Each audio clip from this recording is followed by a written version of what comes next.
Ladies and gentlemen, welcome back to another episode of The Lost. I'm Shad, he's Razor, and we are a couple of old-school Mortal Kombat lore heads who are, for some reason, still around today, still following stuff, still watching stuff. Emphasis on the word old, yes. Hey man, I'm spry. I'm 29. I'm in great shape. From Venice, California. And so is the main topic of our focus tonight. Smoke. He's in great shape. He's 29. He's from Venice, California. These are... These statistics are true, just maybe not about this character. What are you talking about? He's 8 feet tall, 4 arms of terror. Born in China. Shaolin monk. Lost soul bent on revenge, yes. He's tall, and that's because he flies. Superman with eternal life. Check Ninja Warrior. Okay, I think we've shat around with it enough. Alright, so... I believe when last we talked about the character of the hour, who... we've been dancing around it, and incorrect, but we are in fact discussing Smoke once again. All these things, and more, I would freely attribute to him. Facts be damned. I'm sorry. I'm sorry for misrepresenting you in the media, Mr. Verbata. So, us old men are here once again today to talk about my favorite character, and one of Razor's favorites as well, Smoke. And in this episode, we'll be covering his appearance in MK9. And his, NPC-ness in X. Let's put it that way. Yeah. And then we'll get into the various forms of media that he's appeared in outside of the games. So, for all of my complaints, and I have many, as do you, about Mortal Kombat 9, it's Smoke's breakthrough game, I think. It's not the first time he had his own moves. That would be like Deception Armageddon, but it is the first time he had his own moves that were good. Yeah. And he gets a fully fleshed out bio and origin story for the first time ever. He really felt like another proper member of the cast, just for one game. It took until 9 for him to get the treatment that Jade got in Ultimate MK3. Seriously. Not being brainwashed, having his own special moves, running around with his own free will intact. It was a nice little time. It was the first time that he didn't feel like unfinished or an afterthought. He was actually a completed character. Although, I do wonder if his hair is the way it is in his primary, especially in like the versus shots where it's sticking straight up like Christopher Walken. I wonder if that's because they finished him fairly late in development. Yeah, I seem to recall a couple of different screenshots or something. Because when we were going through the promotional phase before the game came out, Smoke was one of the very last characters revealed. In fact, I'm not sure that they did reveal him. I think he just leaked. I think that was actually the case. I remember staring at like a bunch of pixely low-res screenshots and going, that's a dude with silver hair and a silver mask. There was a picture from the select screen that leaked, and everybody was like, why does he look like Christopher Walken in a mask? There were no official shots of him before the game actually dropped. I knew we were going to get to the Christopher Walken comparison sooner or later. I just didn't expect them to be so soon. But can you imagine it? Him having that voice, those mannerisms, those speech inflections. Sub-Zero! I gotta tell you something about your older brother. You know, when the Shirai Ryu attacked a couple of years ago, first thing he did was grab your grandfather's watch. And all through the fighting, he had that watch shoved right up his ass. And he meant for me to give it to you. Where there is smoke, there's fire? Oh, God. I have this tremendous urge to, like, do my own edit of the Fat Boy Slim Weapon of Choice music video where Walken's flying around and dancing in midair and just Photoshop a mask onto the guy. But you know what? We're here, we're talking about the hair. I don't actually mind it. Yes, it looks freaking weird, especially on the versus screen pose, where it's all like flowing out behind him like some sort of giant lion's mane. So I don't have a problem with the idea. Because if you look at a lot of fan art, they always draw him more as like a Sephiroth-y kind of, like he's got that sexy Bishonen thing going on. Mm-hmm. That makes sense to me. That fits. It's just that the way they did it in the game looks like garbage. So there's the versus screen pictures where it's up like walking. In all of those pictures, he has no ears. His head looks wrong. And then in the in-game model where it's laying down flat, he has this side-swept fringe, these bangs that make it look like a women's haircut. And that's the only time it bothers me, really. I'm actually kind of the opposite. I think it looks way better in-game than it does in the versus picture, the select picture. It looks more like a properly crafted human head in-game. That's it. I don't know, it looks too feminine to me with bangs. I just think that if they styled it different, if it wasn't so flat, I don't know, it almost looks kind of greasy too, just because it's lying so flat on his head. It kind of looks to me like someone from an 80s new wave band would wear.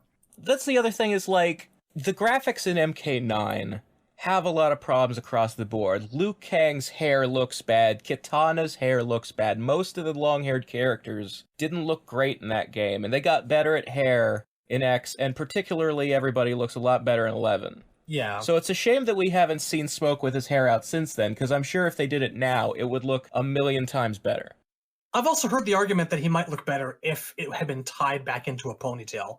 I have my own fan art where I basically sort of put him in the Shaolin monk's outfit, and then I gave him a white ponytail sticking out the back of his cowl. Yep, I've seen that. That looks really good. Yeah, I'm happy with how that turned out. I think that's a good look. It is. I support long white hair on Smoke, or silver hair. Again, the idea of the long white hair looks good. It looks great in fan art. It's just 9 had problems. Now, the hair aside, we've got 2 outfits for him. 9 itself is a source of a lot of consternation between us, specifically because a lot of the designs in 9 look like crap. It has its fans out there, but even certain members of the NRS development team don't care for some of the 9 outfits. So, one of my problems with 9 is that when you're remaking a previous game, 9 is a retelling of 1 through 3. And so some of the characters have costumes that make perfect sense as like a fancier remade version of what they had on before. Johnny Cage, Raiden, Liu Kang. A lot of those characters look good. And then there are characters where they completely scrapped what they were wearing and designed basically a whole new outfit. And it doesn't make sense. Like Scorpion. And so the thing with Smoke's outfits is his primary with the hair out actually does kind of look like a UMK3 costume. Like he has squares on his vest that look like they're meant to evoke Ultimate MK3 Human Smoke. Between the 2 of them, it is actually my preferred look. Yeah. Well, I like the cowl on the alternate because his hair looks weird.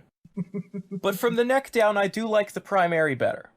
We've actually talked a little bit about, like, the weirdness that goes on when you start really examining the finer details of the main. Because it looks like he's got little screws in there, and it's like, is that steel armor, or is it padded material like the UMK3 outfit was? I've always kind of preferred when they make the squares look metallic. Like they did that on Shaolin Monks and Deception Scorpion, too, when they did those games' versions of the UMK3 outfit. I always think that looks better, because the idea that it's some kind of rubbery padding or it's filled with stuffing makes it feel like cosplay. Like it looks like a low-rent, homemade costume. So I prefer the metal, but my thing is, and this applies particularly to the alternate costume, alternate Smoke looks kind of like he's dressed like a medieval knight in a full suit of armor. It doesn't look very stealthy. No, and my problem with it is Smoke, his powers are in the category of an air elemental. So if I was going to design a costume for a guy like that, I would want him to be wearing clothes that emphasize that and can animate and sort of show character in the costume. So I'd give him something baggy and light and flowing and flapping in the wind. I would not dress him in skin-tight metal armor. Looking at it, if I had to say a single word that came into my mind while just looking at the alternate, it's beetle. The roundness, the smoothness of it, it kind of looks almost insectoid. Not to like the Geiger-esque degree of scorpions, yeah, but it does look like self-defense insectoid armor. The roundness of the shoulders. The thought that always comes to mind when I look at it is it would look better on Tremor. I can see it. If you like colored it brown instead of silver and gray, because Tremor is a very heavy earth and metal character. It would make sense on him. And again, this is all from the neck down, because from the neck up, the primary has the hair, and it also has a mask that I don't particularly like, because it kind of looks like it's trying to look like the shape of a motorcycle or hot rod tailpipes or something. It seems weird to me, the design. I like it, but I think the problem with it is that there's only 2 ridges, and there should have been at the minimum 3. That might make it look better. But the alternate has the cowl, and then it has a mask that's very similar to Sub-Zero's Deadly Alliance Cryo mask.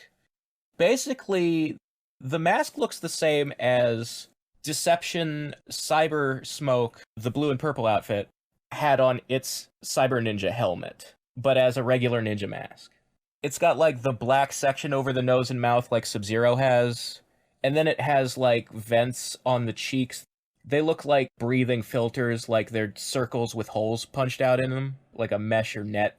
I like that mask. That mask feels like a Lin Kuei mask, and it feels like it fits Smoke.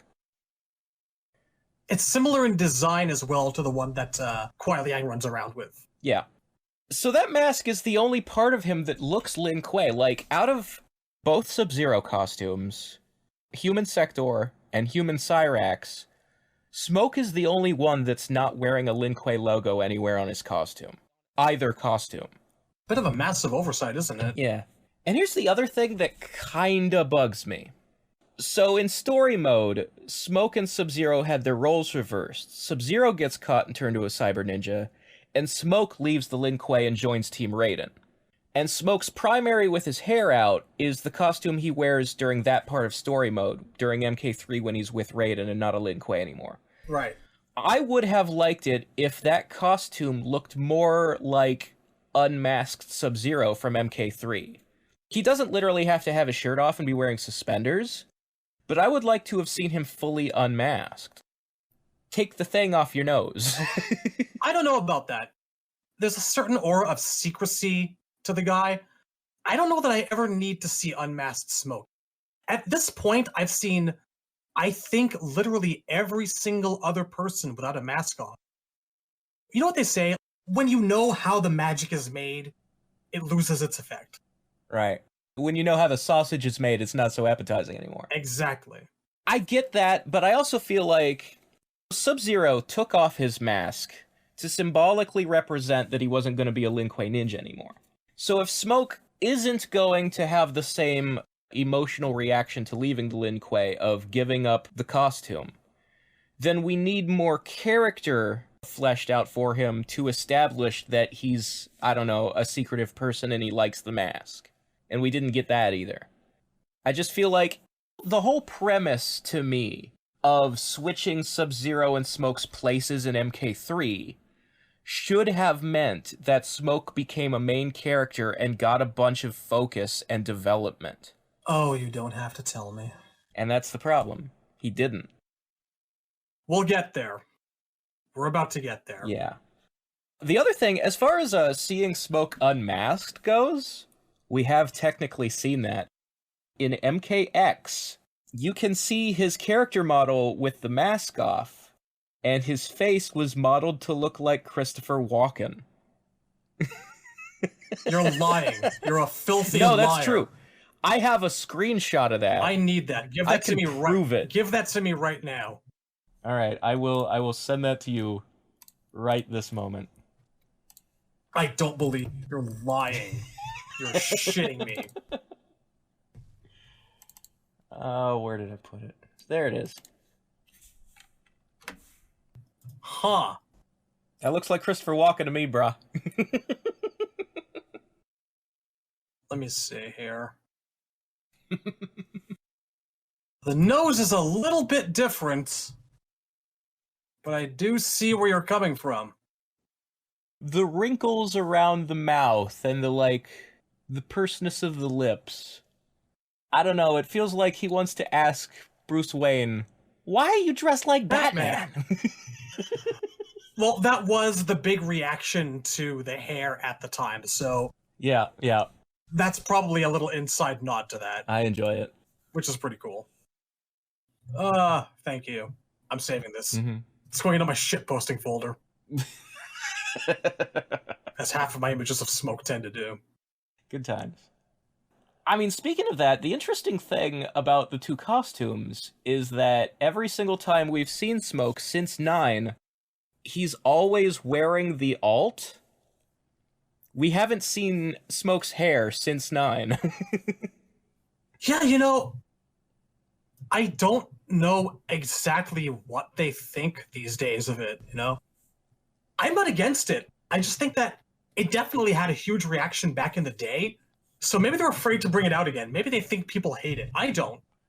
Well, again, the problem was how it was modeled. The idea of Smoke with long white hair, I'm sure most people are for it. I'm willing to revisit it. As long as it looks good. Yeah. But I do understand, especially in Battle for the Realms, they drew Smoke in his alt costume. The cowl up is the classic look. And it fits with him still being at the Lin Kuei Temple at that point in time. It does. I don't dislike the 9 alternate. I like both of them to a certain degree. But, our commentary on these is valid. They're not perfect. I just maintain that it doesn't look like Smoke to me. It looks like a member of King Arthur's court in a ninja hood. I don't understand why he's so heavily armored when his whole thing is being like the stealthy guy who turns into a mist. No, yeah. He looks so fucking heavy. It looks better in Battle of the Realms because of the animation style. Yeah. It looks less metallic and chitinous. Like I've always said, the biggest problem with NRS-era costumes is there's actually too much detail and too many bits and bobs and greebles. And when you simplify it for animation's sake, it just tends to improve everything because it gets rid of a lot of the unnecessary over-detail. So, that said, now that we've covered his looks, sexy, sexy beast that he is, it's time to get into the meat and potatoes of his bio. Indeed. Because, holy shit. This is the first time he's been given a backstory. He even has a name. Originating from Prague, Tomas Svoboda was recruited by the Lin Kuei for his impressive ability to escape capture. Able to transform into a wisp of smoke, his talent has proved useful on countless missions. Smoke has no memory of his childhood. His only family is the Lin Kuei, or specifically the younger Sub-Zero, who is like a brother to him. It has been Smoke's hope that through the Lin Kuei, he will discover his past and the origin of his power. Right, so we've got a location, Prague, we've got a real name, Tomas Svoboda, and we've got the mystery of a man who doesn't know where his powers come from and has amnesia, at least for his early childhood. It was everything I could have ever asked for. I loved it then, and I still love it today. I'm a pretty big fan of the solution to that mystery as revealed in his arcade ending. Oh yes. We'll get right to that because it's not going to be terribly pertinent at all to Mortal Kombat 9 Story Mode as far as he goes. No, it doesn't really come up. It's brought up in X, but we'll get there. Yeah. All the arcade endings, starting from 9, assume a position of the character being the one to defeat Shao Kahn, much like in the older days. The stance you have to take, as we did with MK1 through 3, is that this character didn't defeat Shao Kahn. No. The ending isn't canon, but if it reveals any backstory, that is canon. Absolutely. It's not about who wins, it's about what it tells us, right. What reveals. Whenever there was backstory in an ending in MK1 through 3, it ended up true. It's the same case here. Upon beating Shao Kahn, Smoke starts clutching his head, and we get an image of what is unquestionably his past. There's a small boy wrapped in some kind of toga being led to an altar which is surrounded by a bunch of mysterious cultists in red outfits. They look like they might not actually be entirely human. They do have glowing eyes if you look close. Yeah. So Smoke's ending goes as follows. Shao Kahn's violent death shook the very core of Smoke's being and dislodged his earliest memories. Tomas Fobata was only a boy when he was abducted by an obscure cult and sacrificed to a demon. Burned alive, he returned to the mortal realm as an Enenra, a creature of smoke and vapor. His captors were helpless against his shapeless form as he lashed out with rage, killing them all. His murder avenged, he returned to his human form, remembering nothing of his former life. Now aware of his true identity, Smoke understands he is no mere assassin. His destiny has been revealed. So in the ending, after they lead the boy to the altar, it cuts from there to a bunch of dollops of black smoke popping up in midair, and this enormous giant fuck-off demon shows up next to the cultists, who are freaking out and choking on fumes. Yeah, it's got like a face made entirely of teeth. Yeah. It's really something. It looks kind of like Venom. That's not a bad comparison. It's basically like an angrier primal version of the symbiote. Yeah. There might be eyes in there, but if they are, the eyes also look like spikes. It's got like a double set of jaws. Yeah. It's somewhere between Venom and a xenomorph, but all made of smoke. Oh, it's absolutely horrifying. I love it. This is what my boy really is. So, a cult kidnapped this boy from Eastern Europe, put him on an altar, and killed him to summon a demon. The demon took over the body and killed the cult in a rage. And then it sort of snapped out of it, and it thought it was the boy. So the real Tomas Verbata is dead, and Smoke is a smoke demon who thinks he's Tomas Verbata, and that's why he doesn't have any memories of his childhood. Yep. And the final image you get is him kind of standing in parts unknown, maybe the Lin Kuei headquarters or something. It looks like some kind of dojo, yeah. Yeah. He's looking incredibly pensive and his fist is clenched, as he remembers what he actually is. Yeah, he's like remembering he's a demon and wondering, what do I do now? So that part of it doesn't come true, because story mode happens instead. Yes. But when we see Smoke in Mortal Kombat X, and we'll get into more detail when we get there, he does seem to have become aware that he is an Enenra. And what is an Enenra? We should define that right now. Right, so that is in fact a creature from Japanese mythology. It is a spirit made of smoke. It's like a ghost or something, usually. For those of you who are enamored with anime, you have no doubt heard the term yokai. That is what smoke is. It is a Japanese monster composed of smoke and darkness. Enenras mostly reside in bonfires. When they emerge, they take human shape or form. And it is said that an Enenra can only be seen by the pure of heart. They are mostly considered to be demons or divine beings of darkness and smoke. Legend says that there are two types, the first and most common being those who are born purely as Enenras, whilst the second and more rarely occurring type are humans who have died and been transformed into them. I wonder which one our boy is. Isn't it lovely? Indeed. I do enjoy when they go into, like, real-world mythology to pull ideas out. And this is the perfect place. Absolutely perfect. Indeed. We criticize MK9 Story for so many things. So many things. NRS gets a lot of shit from us for bizarre, out-of-left-field story decisions, oversimplifications, but no. Someone put a lot of thought and a lot of effort and a bit of research into this, and I am fully and completely grateful. Right. The one thing that I have always given Nine credit for and been appreciative of is that for most of the ninjas who previously didn't really have a backstory or a real name, it went to the trouble of coming up with one for them. Because, like, Scorpion got his real name all the way back in Mythologies. And all the way up until the end of the 3D era, he was the only one who did. And then 9 gave the Sub-Zero brothers and Smoke names. I'm still waiting for Sector and Cyrax to get real names, but I'm happy that we've gotten as far as we have. Yeah. I'm going to guess that Rain and Jade probably are real names. They are from another world, and Yeah. Jade... I mean, Jade is a name. Like, it's Kitana, Melina, and Jade. And we know Kitana and Melina are names and not, like, some kind of secret code name. Jade is just her birth name. And I'm sure Rain is his actual name. Prince Rain. I do want to say, like I said before last episode, the Enenra thing, another nice thing about it is that it retroactively makes sense in Deception. Yes, we covered that last time. Yeah. It makes him much, much more compatible with the notion of Noob Saibot's shadow essence. It's why he was able to infest him so very easily. Yeah, the idea that when he was brought to the Nether Realm, he transformed. I mean, the idea that he did it because he was absorbing evil from the Nether Realm is okay.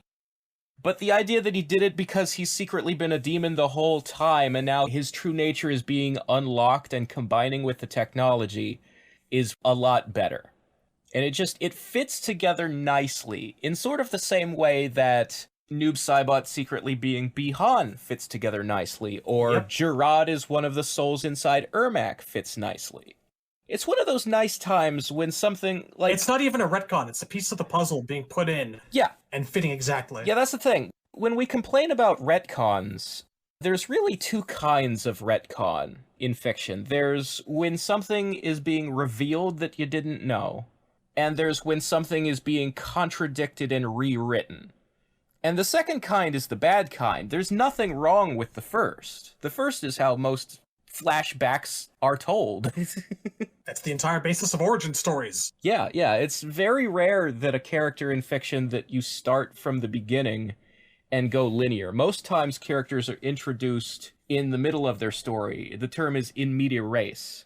And then you find out their backstory later in flashbacks. That's technically a kind of retcon, but it's the good, unobtrusive kind. Retcons are only bad when they fucking delete something you already knew and replace it. Now, the idea of him shifting because that's his real nature does conflict slightly with the original statement that maybe he was spazzing out in the Netherrealm because there was still good in him. I don't think it necessarily has to. I mean, that could still be the case, because the fact that he's an Enra doesn't change that he's also a good person. It's the same case with Serena. She's a demon born of the Netherrealm, but she's a good person. They can be good people. They aren't automatically evil. If anything, you can just condense it to say the very nature of what he is, good and in Enra, they can coexist, and both of those, the very core of him, what he is, and all the qualities his soul contains, are responsible for him shifting and, changing. Yeah, because he's a good person who's trapped beneath the programming of a computer body at that point in time, and he's trying to fight to get his free will back anyway. To add the discovery of your true nature onto that, that's like two existential crises at the same time. No wonder he was glitching out. So, story time? Story time. Story time. Smoke's chapter starts with the two of them arriving in Outworld during the MK2 tournament. They're on the wasteland. Because the portal wasn't a stage in 9, so this is what they had to do. So they arrive in Outworld, and they're talking to each other about why they're here.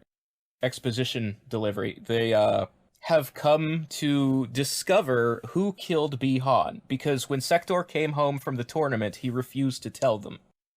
So in this version of continuity, Sub-Zero is like, fuck that, I'm gonna go find out. And so he decides he's gonna go look for Shang Tsung. It was Shang's tournament. Shang will know who did it. So he comes to Outworld, and Smoke comes with him because he's his best friend. And he's like, I'm on your side, I'm gonna support you in whatever you're doing.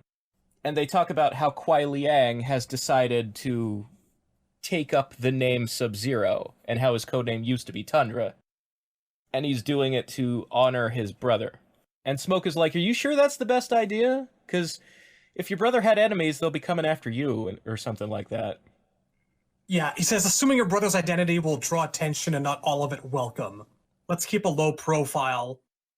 Sub-Zero's like, you know what? No. We should separate. They're gonna come after us. They're gonna find us. Yeah, we should split up. You look for Shang Tsung over that way. I'll look for Shang Tsung over this way. The faster we find him, the better. And they share this little greeting that I think all Lin Kuei fans know by heart by now. Yeah. Be stealthful as the night. As deadly as the dawn, which they haven't used that catchphrase since 9, I think, because they got a lot of flack, because the dawn being deadly is not a phrase that makes a lot of sense. I mean, the dawn is deadly to creatures of the night. I guess. Shut up, it sounds cool. It's it's a little awkward. I can understand why they haven't brought it back yet. It sounds cool. Like, I like the idea of the Lin Kuei having, like, a saying or a motto. I think I could come up with a slight rewrite that would make it a little better. Fair. So one of the things about the Lin Kuei in the old timeline was that the reason Sub-Zeros would pass the name on to their children or to the next generation or brother to brother when they died, I always got the impression that part of that tradition was a Lin Kuei thing that creates the illusion of immortality, like the assassin Sub-Zero. You hear legends about this guy from like 120 years ago. How could he still be around? How can there still be this guy named Sub-Zero who's killing people for money? Right, like it's a mantle and no one really knows about that. It's very much like the reason Batman would pass being Batman on to Dick Grayson is to not let people know that anything bad has happened to Batman. That, like, he's an untouchable legend and he'll always be there. I would go with the phrase, as stealthy as the night, as constant as the dawn. Because the sun always comes up every morning. Not bad. Lacks a little bit of edge. Quasi-Shakespearean. Like, I am as constant as the northern star. Yeah, that's kind of where I got it from. I keep the phrase deadly in there, and I ditched the dawn part, I think. As deadly as what? See, that's a harder ask. Now you gotta come up with something. Because it also has to, it's not quite a rhyme scheme, but there's a rhythm to the phrase that's... It's quality and time of day. I don't know. I have to think about it. Alright, so anyway. There is a little detail I liked, is that when Sector shows up as a cyborg for the first time, he says, "We are more stealthy than the night, more deadly than the dawn." I kind of liked that bit. I got a +1 robot armor. Fuck you. So, they split up, because that's what Sub-Zero wants to do. Right. It's because it's a video game with chapters, and you can only play as one character at a time. That's why they split up. And it's Katana. Yeah. She's like, oh, Shao Kahn was wise to send me. Got a bunch of fucking Lin Kuei bugs running around in our home. And Smoke calls her Shao Kahn's housemaid. And, you can guess how things go from there. Yeah, she's a little upset about that. I think it's interesting. So, if they came through the portal, there would be Shadow Priests guarding it, right? Right. One assumes. So it kind of makes sense that Shao Kahn got word that people are trespassing in his realm. Yeah. And it kind of makes sense that he sent one of the female ninjas because they are his top enforcers. I do think there's a missed opportunity here. If they had waited one scene, because the next place Smoke goes is the Living Forest. If he had fought Jade in the forest... Yeah. That would have been, I think, just the little cherry on top. But Katana's fine. You know what, though? If it was going to be Katana, if they did have a portal stage in the game, that also would have fit Smoke to fight there. One of these days, we're going to have to do a video about things that the MK series has lost along the way, and we'll probably talk for half an hour about portals. It's also a shame that you never fight either Smoke or Jade in Goro's lair in story mode. Also true. Ah, well. At the very least, after beating Katana up and telling her to sleep well, the next place he finds himself is the Living Forest. Yes. He doesn't get to peek around any trees, but he gets to see Kano and Shang Tsung fucking around with RPGs. Yeah, so Smoke finds Shang, but he finds him with Kano testing earth weapons rocket launchers on the trees in the living forest just for funsies. It's just such a petty image. And he immediately barges in on the two of them, and he's like, "Hey you, Shang, you're gonna tell me what happened to Bi-Han." and Kano's just kind of like, "You want me to get rid of this trespasser for you? I'll do it for free." But what always kind of bothered me, in like a this is stupid and funny way, if I was Kano, why would I put down the rocket launcher and fist fight him? Well, I know that in the game he can't actually shoot the rocket launcher. It has to be a fight in the fighting engine. I just think it would have been funny if he shot a rocket at him first in the cutscene. we probably would have gotten to see smoke dissipate and have it pass right through him. Yeah, that would have been a cool moment. We also forgot to mention that after he knocks out Katana, we get the catchphrase of catchphrases. Where there is smoke, there is fire. Yeah, he says it in story mode, which I always kind of got the impression that the characters in 9 who used a line from story mode as their fight intros, that kind of feels unfinished to me. Like they took stock audio and put it in there instead of recording something else for the arcade fight scenes. Well, at the time, it was even a revelation to even have them talking back and forth before a match. Sure. That was still relatively new for us. I'm not going to come down on them too hard for that. There were a couple characters who either used a quote from story mode as their fight intro, or, like in Reptile's case, didn't talk. Reptile actually has no lines anywhere in the entirety of MK9 in any mode. There's a scene where he whispers into Shang's ear, but you can't hear what he's saying, so... I have to wonder, were they, like, embarrassed of Reptile's voice and they were trying to have him taken more seriously and not do the hissing, or what? I don't know. I like to think that they know that everyone knows Reptile hisses. Before Reptile ever had his first words committed to tape, he was hissing in comics and drawing out his S's. There was no getting around that. It's a Lizardman trope. It's kind of a trope, yeah. It's a thing. But yeah, they avoided having Reptile talk the whole game. But anyway, so Smoke beats Kano, and then he fights Reptile. And Shang at the same time, because Reptile is Shang's bodyguard, and I think this is the only place anywhere in MK9 Story Mode that actually acknowledges that, Shang spends the whole fight morphed into Bi-Han, because he's like, this guy didn't do very well in my tournament, but I bet he could have beaten you. Yeah. You would have done even worse. Let us see if Smoke can freeze. Silly line, Shang, but I'll allow it. Yeah, it's fine. So Smoke beats up both Reptile and Shang Tsung at Sub-Zero at the same fucking time. At the same time, yeah. Yeah, that happens. Then we get Sector's grand entrance because he ambushes Smoke invisible. So Smoke was fighting Shang because him and Kuai Liang think they can force Shang Tsung to tell them who killed Bi-Han.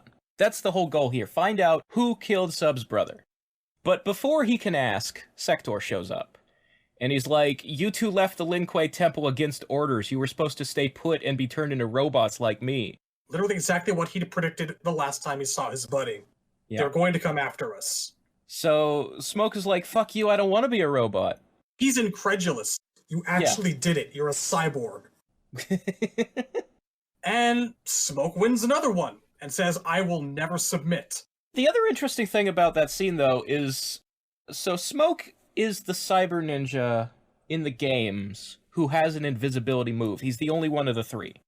But consistently in story modes, Sector is the only one who uses a cloaking device to become invisible. It's because they're thinking Predator. Right. So Sector used the invisibility in the cutscene, and he's never had it as a move. He did that in Armageddon too, and he does it in 9. It's more ammo that they can all use each other's techniques. Indeed.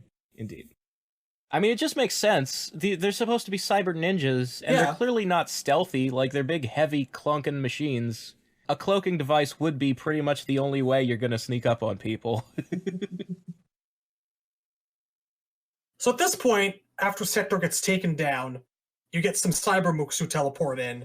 They restrain him with, like, pulse charges and shit. Yeah, they have some kind of, like, taser grab that they do. where they all gang up in a circle around somebody and put their hands on him and shock him into submission. The interesting thing about this moment is, in the old timeline, in MK3, there were no cyber mooks. Sector, Cyrax, and Smoke were specifically referred to as prototypes. And before the Lin Kuei could make more, Khan's invasion started, and every human on Earth had their soul stolen, so the Lin Kuei were all temporarily dead throughout MK3, and the 3 cybers were the only cybers there were. So when I see a bunch of gray hench robots working for Sector, the first thing I think of is the cartoon Defenders of the Realm. Of course. That probably is where the inspiration comes from. But this is, as with many things about MK9 Story Mode, it's a side effect of them needing to hyper-condense everything to tell a much shorter story. Because the way it originally happened was that they get back to the Lin Kuei Temple after the events MK2. of 2. Yeah. They get back there, and when they arrive, they are introduced to the reveal of, hey, we just finished turning Sector and Cyrax into robots. And they're like, well, we don't want to be robots, and they run away and get caught. But no, this time, like straight after the events of MK1, the gears are starting to turn. And it's a plot hole, because throughout MK9, every time there's been a deviation from the way things originally went, they have tried to excuse it by saying it's because Raiden is changing history. But this is one of many instances in which something is different and Raiden had nothing to do with it. It just is different because MK9 can't possibly be the same universe MK1 through 3 were. It has to be an alternate reality right away. And 11 would later say, yes, that's true, and Chronica's the reason.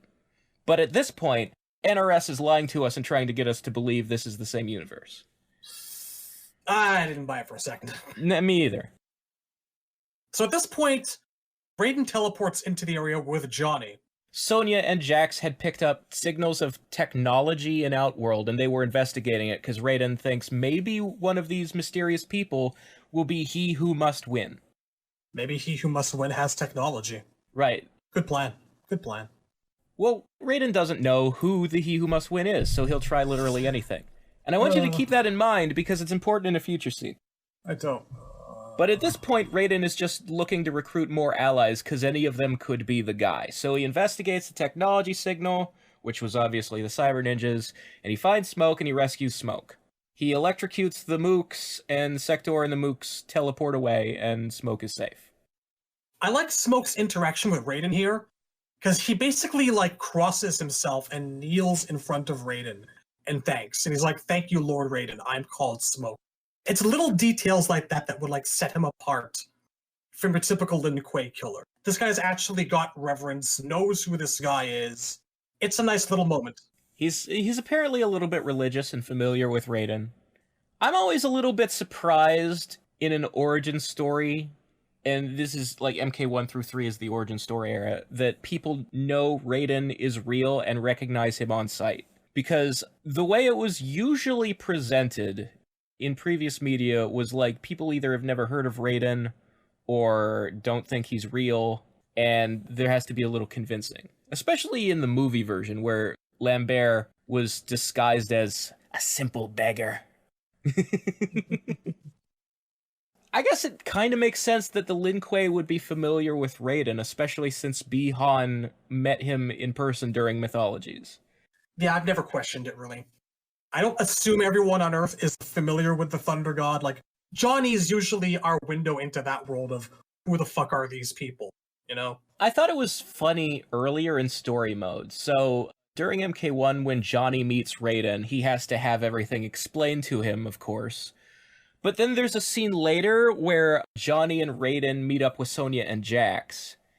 And Raiden keeps talking as if Sonya and Jax have already heard the same explanations Johnny has, but they haven't.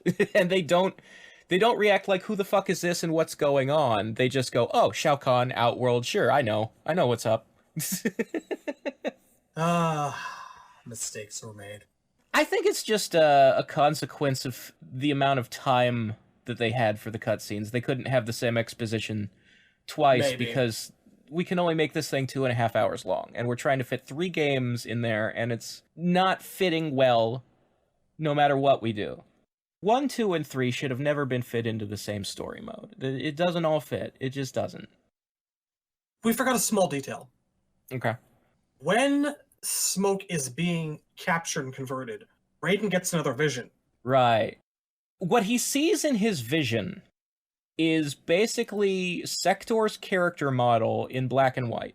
Pretty much. Which is unfortunate on 2 levels. First, that they didn't bother to make a Smoke artwork for that flashback, because it's all still images anyway. It wouldn't have taken that much effort. And second, one of the things the developers said when 9 came out was that Cyber Sub-Zero's body would have been Smoke's if Smoke had been the one captured. Like, the chassis is the same.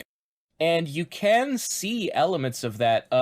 Cyber Sub-Zero's legs, particularly like the knees and shins, look like Deception Smoke's. I would be generally okay with it if it were not for the stupid transparent brain casing. Well, I mean, that's because of the game's stupid battle damage mechanic, where as you get punched, pieces of you come off and it look all bloody. And yeah, Cyber Sub-Zero, the top of his helmet would pop off at the lightest touch and expose his brain, and it was pretty dumb looking. I've never been a fan of the general 9 Cyber Sub-Zero design. I've mentioned this before. There's something about like the colors and like the general lack of dark details. It's silver and blue. Yeah, they went with like a very like light turquoise, and there's like no black on him anywhere. It's all very bright shiny silver, and his blood is like this antifreeze colored neon blue. He doesn't even have the black oil blood the others have. You replace the silver with black, maybe you have a little bit of something, but as it is, he just looks like a robot orca to me, and I don't like it. Like, his head is more oblong. Like, I always felt Cyber Sub-Zero's helmet, in terms of drawing inspiration from the Predator, was far more on the nose than any of them have ever been before. It was just too much like the Predator. As it is, I think I'm actually much more content with a palette-swapped Raiden vision of purple Sector. Sure, I do think not? Sector has the best design of the Cybers in 9. It's the Clearly. one that looks the most like MK3, because at least his eyebrows are still the right shape. That's one of the things that's always bothered me about the NRS-era Cybers, is they always change the fucking eyebrows on the helmet. I don't know. Anyway, so Smoke asks them what they're actually doing in Outworld. Raiden's like, oh, well, we're participating in a tournament. You're more than welcome to come with us. And Smoke goes, well, if Sector was looking for me, he's looking for Sub-Zero too. And Raiden basically decides, oh, your friend's probably going to be at the tournament. All right, then let's go. Sub-Zero's soul depends on it. And then we go through Sub-Zero's whole chapter, and Sub-Zero does end up fighting in the tournament against Scorpion. And at the end of his fight, it's interrupted by the Lin Kuei cyborgs doing their shocking form a circle and all touch him bullshit. And Sub-Zero is about to be captured by the Cyber Initiative. And Raiden prevents Smoke from interfering because he says, if you try, they'll get you too. There's nothing we can do. Raiden already demonstrated that since they're all robots, he can just electrocute them all at once. It makes no sense. He could literally save Sub-Zero with a single move. Like, I've seen people defend it on the internet by saying that if Raiden tried to stop it, Shao Kahn would get involved. So here's what I want to point out. When the Cybers attack Sub-Zero, it's during the fight between him and Scorpion, which is a tournament match. The Cyber Initiative is interfering in the Mortal Kombat tournament. As the Protector God of Earthrealm, Raiden has the authority to prevent people from cheating in the tournament. If he stopped the Cybers and Shao Kahn complained about it, too fucking bad. He's enforcing the rules. He's keeping things kosher. And the other point I want to raise is, remember the reason that Raiden saved Smoke is because he doesn't know who he must win refers to, and he's literally trying to collect every ally he can find. What if Sub-Zero had been the he who must win? Yeah, it's a giant plot hole. Raiden would have just fucked up his entire mission on a whim. It's just a giant contrivance to change details for wow factor. This time, Smoke lives, and Cyber Sub-Zero happens, and it's all terrible. Much as I like Smoke, and I was so happy that this time he wasn't turned into a robot, I'm not like this. I have inherent problems with the idea of reversing their roles and having a Cyber Sub-Zero just because Sub-Zero already had one of the best stories in the franchise and any change to it is going to be inferior. Because we got Sub-Zero brought back normal during X anyway, it ended up being a detour from his plot that replaced MK4, but otherwise didn't change his story at all. The problem is, I like the MK4 part of Sub-Zero's story, where he's still, like, wandering the world and trying to figure out what to do with himself, and the idea that trying to make up for what his brother did during Mythologies starts him on the path of, okay, the next thing I need to do is go back and redeem the Lin Kuei. Like, it all kind of followed a formula that made sense, like a point A to point B to point C.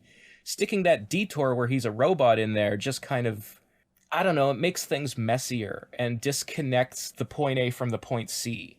The way I see it is, we got that story once, and I'm not averse to trying new things. I'm not averse to telling different stories.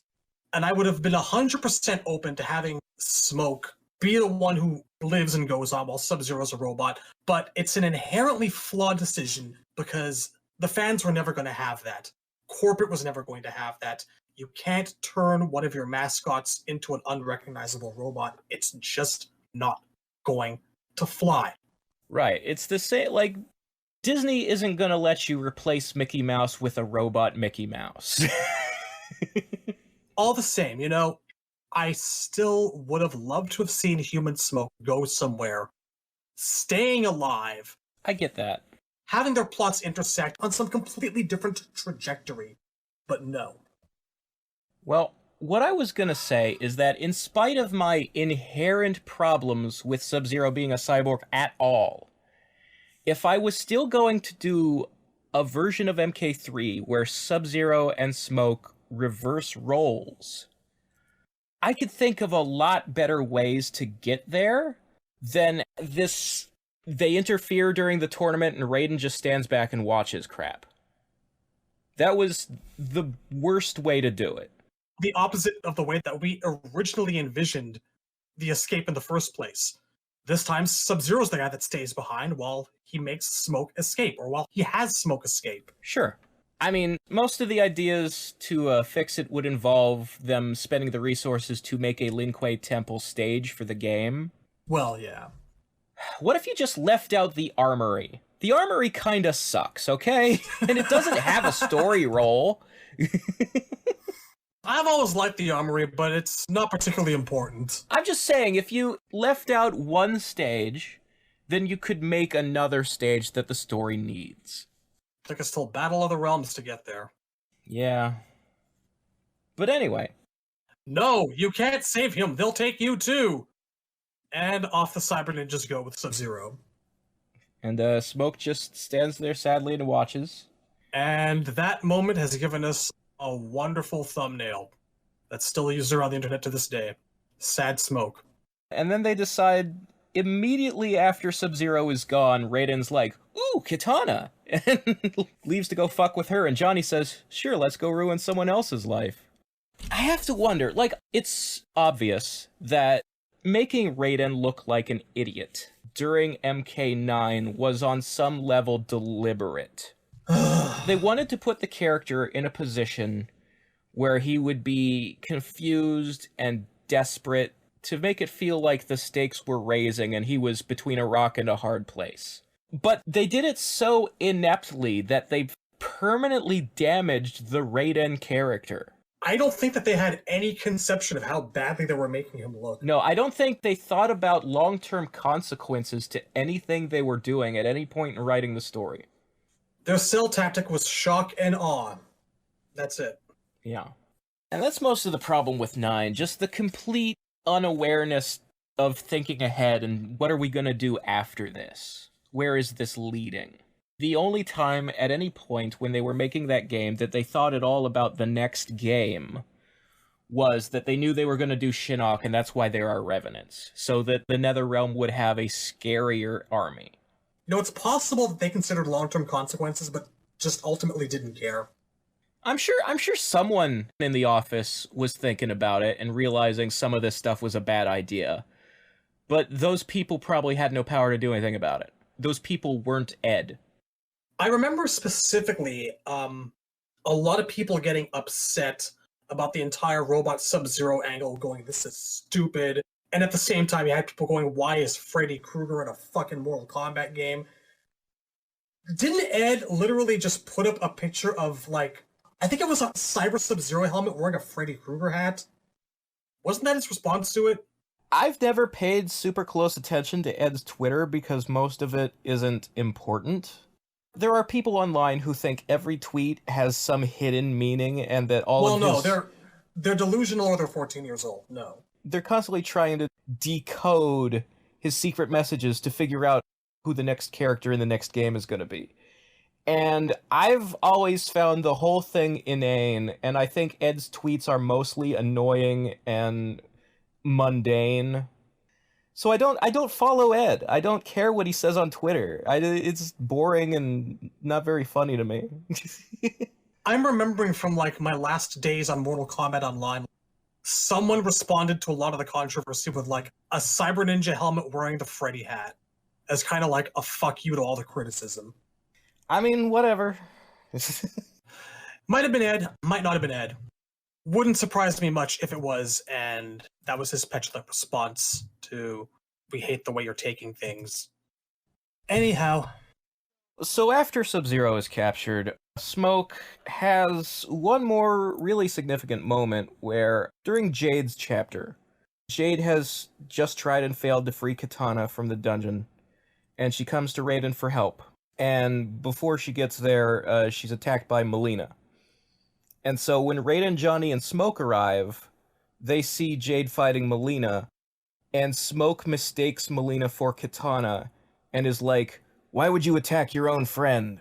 And he thinks that she's trying to trick them or attack them, and immediately, like, gets into a fight with her.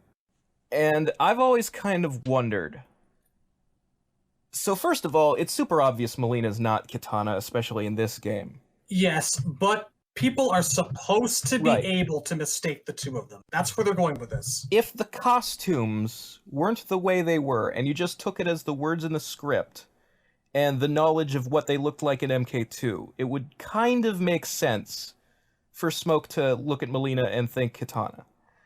If you take it from that way, it's kind of fine. But I've always wondered, so Raiden immediately shouts, no, Smoke, that's not Kitana.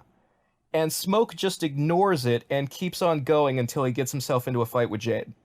Johnny says, we don't want to fight you, and then Smoke immediately goes, but we will if we must, and then the fight starts. Smoke, stop, that is not Kitana. And Smoke is like, you will come no closer. And that's when the fight starts. Yeah.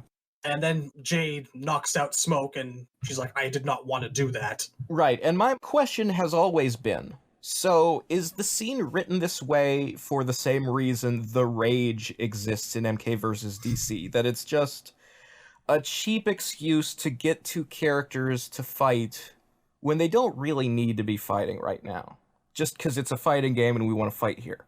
Or is it supposed to be part of Smoke's personality that he's a little bit dumb and impulsive? To be very fair about it, he's in a bad place right now. Sure. He's just seen his friend get abducted. He knows what's happening to him. He's powerless to stop it. I look at him taking his frustrations and his rage out on the nearest feasible target. He doesn't even hear Raiden say stop. Well, the reason I'm questioning it is because I would like it to be a character trait of Smoke. I would certainly like there to be more writing in general that illustrates Smoke's personality and fleshes him out as an individual. No, it's true that we don't get a lot of that. The fact that I can't tell whether it's that or the other thing feels like poor writing. Like, if a better writer would have made it clearer whether it was Smoke's personality to be this way, or if this was just an excuse for a fight scene. He doesn't have, all throughout this game, what I'd call scenes that really demonstrate his emotions, the way he is in casual conversations. What are his mannerisms? Is he stubborn? Is he a wisecracker? Yeah. He could use a little bit more of that. You get kind of the vaguest sense that he's kind of like a wisecracker and he likes to, like, make fun of people and call them names, maybe, with that housemaid bit at Katana. Yeah. He's got a sharp tongue, you can give him that. I'll take what I can get, I guess, because my complaint really is that he doesn't have enough screen time and dialogue. No, he does not. Because here's the other thing, is that after this scene, we don't really see Smoke again until the middle of the MK3 section when Cyber Sub-Zero shows up. Yeah. And what ends up happening is that Cabal is the one to knock out Cyber Sub-Zero and make it possible for the good guys to reprogram him. And so Smoke just kind of runs in from off screen after the deed is done and goes, "He is my friend, we must save him," and that's kind of all he gets. So obviously in the original MK3, Sub-Zero himself was involved in Smoke overcoming the programming and getting his mind back, and then Smoke and Sub-Zero fought side by side for the rest of the invasion until Smoke was defeated and captured. And you would think, because obviously Smoke and Sub-Zero are connected to one another as characters, that the satisfying thing to do would be to have Cyber Sub-Zero be sent after Smoke the way Cyber Smoke had been sent after Sub-Zero in MK3. And then the two of them would fight, and it would be during that fight that he is recovered. But in 9, it's just, nope, Cabal does it, and Smoke is kind of over there in the corner. Another restriction of having chapter by chapter, focus character by focused character story modes. Yeah. Sub-Zero doesn't actually overcome the programming. He's deprogrammed by Jax. I mean, being deprogrammed by Jax is what happened to Cyrax in the old timeline. You know, maybe we're supposed to assume that that's what Sub-Zero initially did for Smoke. He flipped a switch. I'd like it more if he just sort of regained consciousness by himself, but... Yeah, if he was struggling to resist the programming and then just, like, grabbed his head and screamed, "No, I won't do it," and then he was himself again, that's better. That's what we want. That's what we imagine happened. Sadly, we've never gotten the evidence to show that that's what happened, as much as we want it. It's kind of what happened in the Defenders of the Realm episode. That's why I like that episode. Makes me wonder if Battle of the Realms ever gets a sequel. Will that happen? I would hope, because, like, we didn't see what happened to Cyber Smoke. You know, like, Sector and Cyrax get killed by the demons on screen, but Smoke doesn't. He's still alive. Alright, so... coming to the end of things. So Jax reprograms Cyber Sub once they find him, and Smoke's all concerned about him. He's my friend. What they did to him is hideous. You get a little POV from Cyber Sub's angle. Yeah, I did appreciate the one or two shots we got where we actually get to see from the Cyber Ninja's vision and, like, what their operating system looks like when they boot up and stuff like that. I like that some of it's written in Chinese.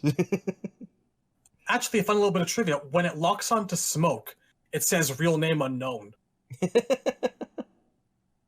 So, like, does anyone know Smoke's name is Tomas Fobada? Does Smoke know his name's Tomas Fobada? I mean, that part was in his bio, not his ending, so it shouldn't be part of the mystery. He should know his own name. Although maybe... because if you woke up on a slab because a cult tried to sacrifice you, and you have no memory of anything that happened before you woke up on the slab, the only way you'd know your real name is if you had a wallet on you. Questions. It's like how Wolverine thinks his name is Logan because all he has is his dog tags. We all thought his name was Logan for 20 years. Yeah. I mean, he still goes by Logan. Your name is whatever you want it to be. Exactly. What else now? Okay. Smoke does get a brief bit with Sector during Nightwolf's chapter. He's fighting Sector on the stairwell, and Sector just kind of does the whole grab your fist as you're trying to attack me bit and like, you are weak, Smoke, and just hits him in the chest with his afterburners, knocks him Yeah, down it's a flight of basically stairs. you would be stronger if you were a robot. You should be a robot. And Nightwolf saves his ass. Yeah. I mean, that's pretty much it for Smoke. He really does nothing until Sindel shows up and kills him. Yeah, the method of this has always bothered me. Sindel dispatches everyone with, like, a really unique twist. Everyone gets a different death. Jade gets something ripped out of her body. Sindel sticks her heel into the breathing tube on Cabal's chest, and then she stabs Jax in the throat with her heel, punches Stryker in the nose so hard that, like, his whole nose area is bloody, like she shoved his... I know it's a fucking urban legend that you can shove someone's nose into their brain if you palm it hard enough, but that's kind of what she does. She basically breaks his face in, literally. She caved his head in. As for Smoke, he takes a swing at her and she grabs him around the neck. Like, she puts him in a sleeper hold and then snaps his neck. You know, out of... He could have just teleported out of that. There are so many ways I would have... I get the point of the scene is to just murder people one by one to show how much of a powerhouse she is. And I'm sure that if I wanted to, I could sit down and I could think of the ways she killed most people. You know, why didn't Cabal just zip and dash away from what she was about to do? But something about the fact that she just grabs him and puts him in a hold at all feels kind of counterintuitive to the guy that can turn into mist, you know? Yeah. I mean, everybody just kind of forgets they have powers. Pretty much. I wouldn't have complained at all if she'd, like, screamed to stun him and then, like, snapped his neck. Yeah. I'm trying not to complain. I'm just saying it's a little bit weird. Maybe I'd have done a thing where he tries to teleport away, and then as he's solidifying, she puts a spike of her hair there so that he reforms and it's in his stomach and he dies from that. That would have been cool. Yeah, I could have seen that. I could see that. But no, nobody uses their powers in that fight. She doesn't use... She screams when she gets there, but when she's actually killing them, it's all punches and kicks. Just 1, 2, 3, 4, 5. And then the last time we see our boy is when Raiden's in the Netherrealm groveling and bargaining with Quan Chi, and he is one of the people just standing there, catatonic. He is among the Revenants. These are like pre-Revenant forms, like they're still just dead souls in the Netherrealm that Quan Chi has control of. They don't technically become Revenants until they get their bodies in X. But yeah. That's it for him, that's all. Literally does nothing the entirety of the MK3 part of the story. As opposed to Sub-Zero, who did a lot of things in MK3. That is all of MK9 Smoke. Yep. Excellent reintroduction for the character. Promising start, petered out at the finish line. Still my go-to version of who the guy is. Yeah, great bio, great ending, great moveset. Story mode leaves a lot to be desired. He fared less badly than some, let's put it that way. Yeah. Now, as to the topic of Smoke and X, we'll go right into story mode first and foremost. Because Smoke shows up basically twice, and he has maybe 2 lines in the entirety of Mortal Kombat X. Yeah. It's during the initial stages of the story. Yeah, the first chapter. Yeah, he's on guard duty with Jax. They're both Revenants. So the premise of the first chapter is that the Revenants are trying to break into Raiden's temple. Some of them already have. Jax and Nightwolf and Smoke are at the base of the mountain the temple is on, which is in a forest, the Deadwood stage. And they're gathering the dead bodies of soldiers for some reason? Sacrifices, food. Yeah, I guess. And Johnny and Sonya are sneaking up on them, and they're gonna knock them all out and then use a portal inside a cave to get up to Raiden's temple and help Raiden and Fujin fight the rest. And when they're attacking, Smoke fights Johnny, I believe it is? Yes. It takes place entirely in cutscene because Smoke isn't actually a playable character in the game. He's an NPC. Right. His design, they basically chose to revert to the MK9 alternate but it's Yeah. a darker, corrupted version of it. He's got yellow eyes and the veins that they've all got going on. Yeah, basically, like, all the Revenants have the same, like, gray skin with glowing veins and eyes. And, he says to Johnny, Smoke is dead. I am a Nenra. Like it's a name. Like his name is Anenra now. Which bothers the shit out of me. Because it's like if you were playing Darkstalkers and Morgan went, don't call me Morgan, call me Succubus. Yeah, that's not how that fucking word works. Oh, God. Yeah. I take it as, for what it's worth, it's him acknowledging, albeit the fact that he is under mind control, he knows who he is now. Yeah, I mean, under the base of it, it clearly displays that when he died and went to the Nether Realm, he discovered his true nature. Now, granted, all the Revenants are under Quan Chi's mind control and forced to be evil, so this isn't necessarily his true personality. No. We don't know how the real him would accept being an Anenra. But he knows. And we now. never find out. He does know. We never find out. We'd never find out, because Smoke is never freed from being an Anenra. He doesn't appear at all in MK11. He does not, no. So Johnny knocks Smoke out, and then fights Jax, and then they go into the cave and they do the rest of the chapter. Smoke isn't seen again until towards the end of the story, when, in the present day, the Revenants are attacking the Sky Temple. And Smoke is, along with Liu Kang and Kung Lao and Kitana, bullying Raiden for his lunch money. Yeah, they all kind of gather around him and push him and, like, kick him when he's down, and just kind of... It's a pretty funny scene. He fights Jackie outside the Sky Temple courtyard later on, too. Yeah, the Revenants all just kind of fight the combat kids, and then when Shinnok is defeated, they all just run away back to the Netherrealm. I mean, we don't see him, like, definitively knocked out or killed or anything. He just gets away. But then he's not in 11 for some reason. No, it's mentioned offhand, I think, in story mode at some point. Raiden took care of the remaining Revenants, aka Striker and Smoke. They died off screen. I guess. That seems like a shitty way to handle it, because... Well, yeah. I mean, it is Dark Raiden, so he doesn't give a fuck anymore, but...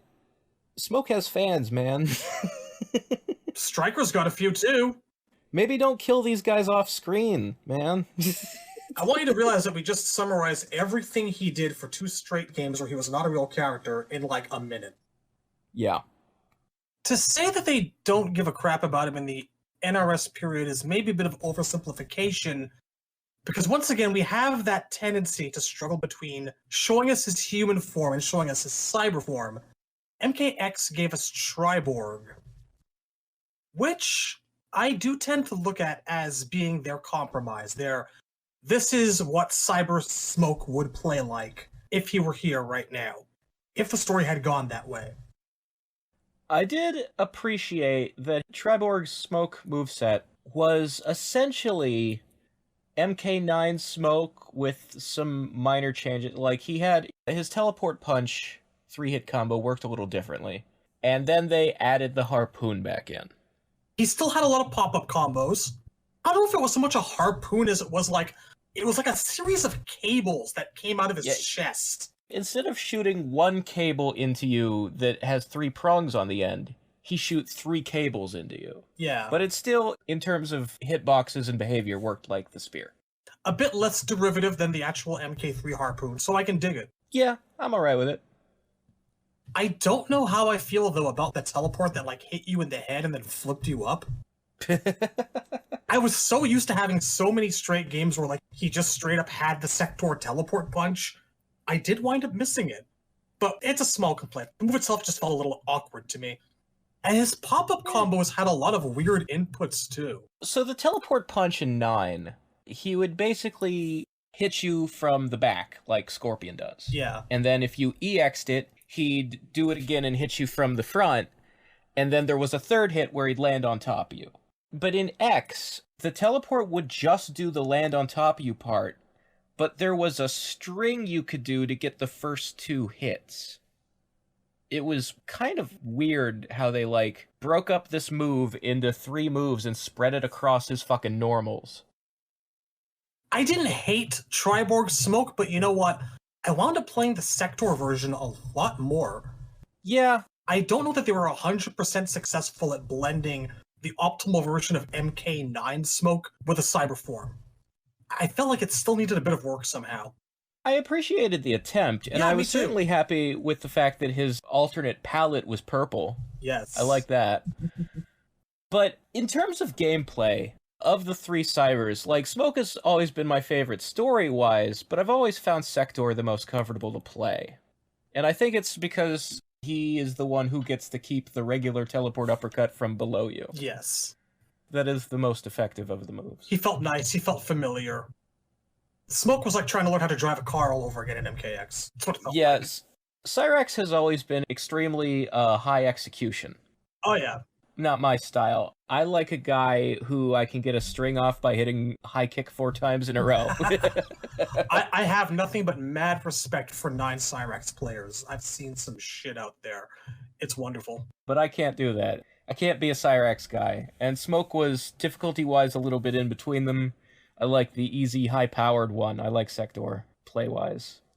Sector Triborg was actually my secondary when I played the game. Like, I was a Liu Kang main, and Sector was my second character.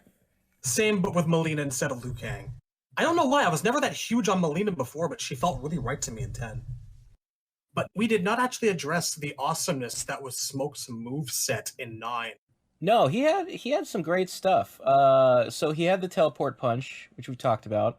He has the smoke bomb, which is a projectile that hits low, and when it hits you, it actually teleports you into the sky as a pop-up, and then you fall down. It's immediately in front of him and above him. Brain's water ball, but without the effort. Yeah, you don't have to steer it. He had a parry where he'd do a Naruto pose and shake, like vibrate in place. It's called shake, yeah. Yeah, and it only parries projectiles, but what it does is when you shoot a projectile at him while he's vibrating, he will immediately teleport above your head and land on you. Glorious. And he finally got the smoke dodge. Yeah, he could basically teleport dash backward or forward. I've had a few matches where, like, you know, that special move is actually a handy thing to have in a corner. Because when you use it and you dash backwards, for the initial couple of frames, it still kind of looks like you might be going forward.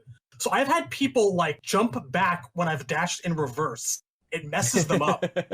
Yeah. It gives you breathing room. I love how it functions. Some of my favorite times, either playing or watching other people play 9, have been matches where there's one smoke or a smoke versus smoke, and it's just the smoke away and smoke toward footsies. Always. It's just enjoyable to watch people, like, following each other back and forth and not actually punching or kicking, just they're dashing for position.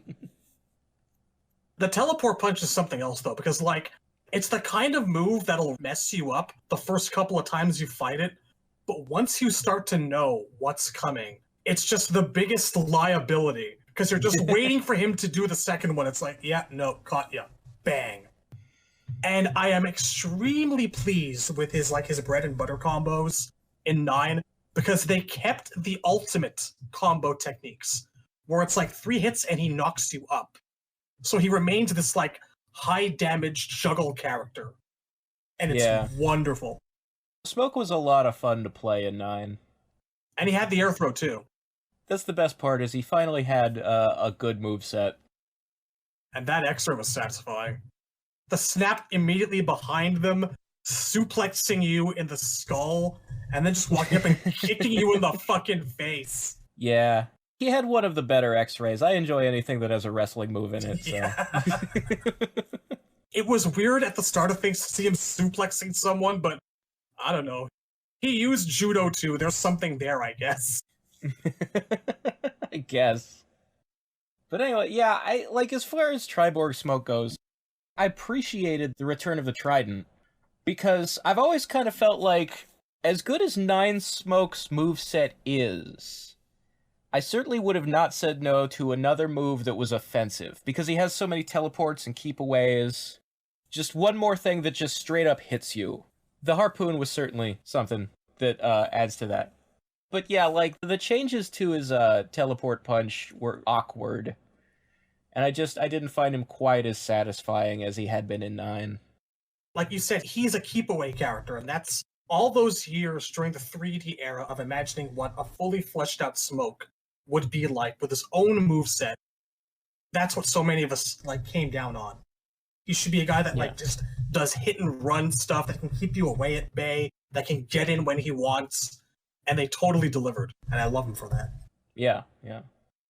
As far as like Triborg goes as a character, as a substitute for Smoke, I thought like costume design wise, Triborg as a cyber ninja, I actually really liked that it meant the Sector, Cyrax, and Smoke in that game. Like, they aren't the real Sector, Cyrax, and Smoke, but if you look at them as Sector, Cyrax, and Smoke, they have the exact same bodies from the neck down. They do. The only thing that's different between them is the helmets.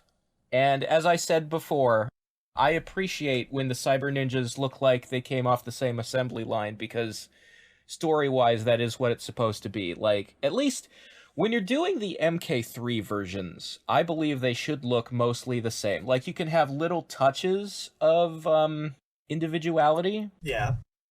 But for the most part, they should look very similar. And then, like, it's once the story continues and they split off into their own groups, and Sector has the Tekunin, and Cyrax is with the Special Forces, and Smoke is reformatting with his nanites, then you can give them different designs. But when they're all three just fresh off the line from the Lin Kuei, they should look pretty much the same. Agreed, totally. Although I do have to say that because we had Sector and Cyrax in unique forms off the line in 9, looking at Triborg and using him as Smoke so often, I kind of tend to look at Triborg's default form, the Smoke form, as the NRS official Cyber Smoke. In all the artwork for Triborg, the default Triborg on the character select screen and in images and stuff is gray with red eyes. It's basically the Smoke form is the default form. This pleases me on a meta level, because it'll be nice to have a character become nothing more than an accessory to Smoke for a change.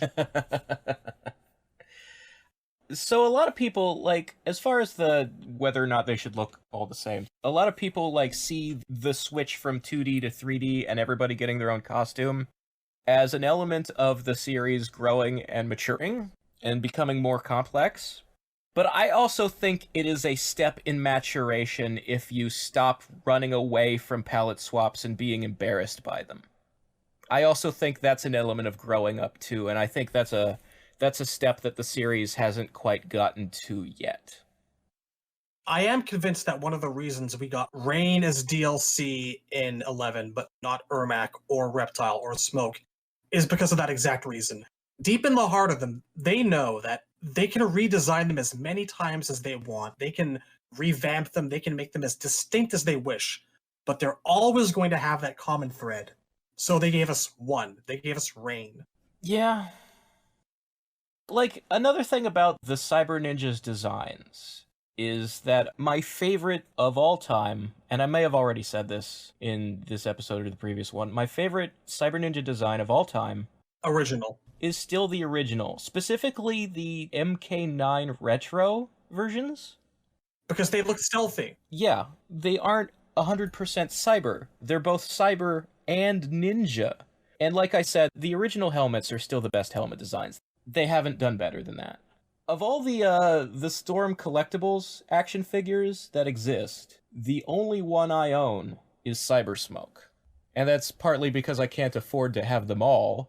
Like, if I was going to choose one, I chose Smoke. And that action figure is based on the MK9 Retros.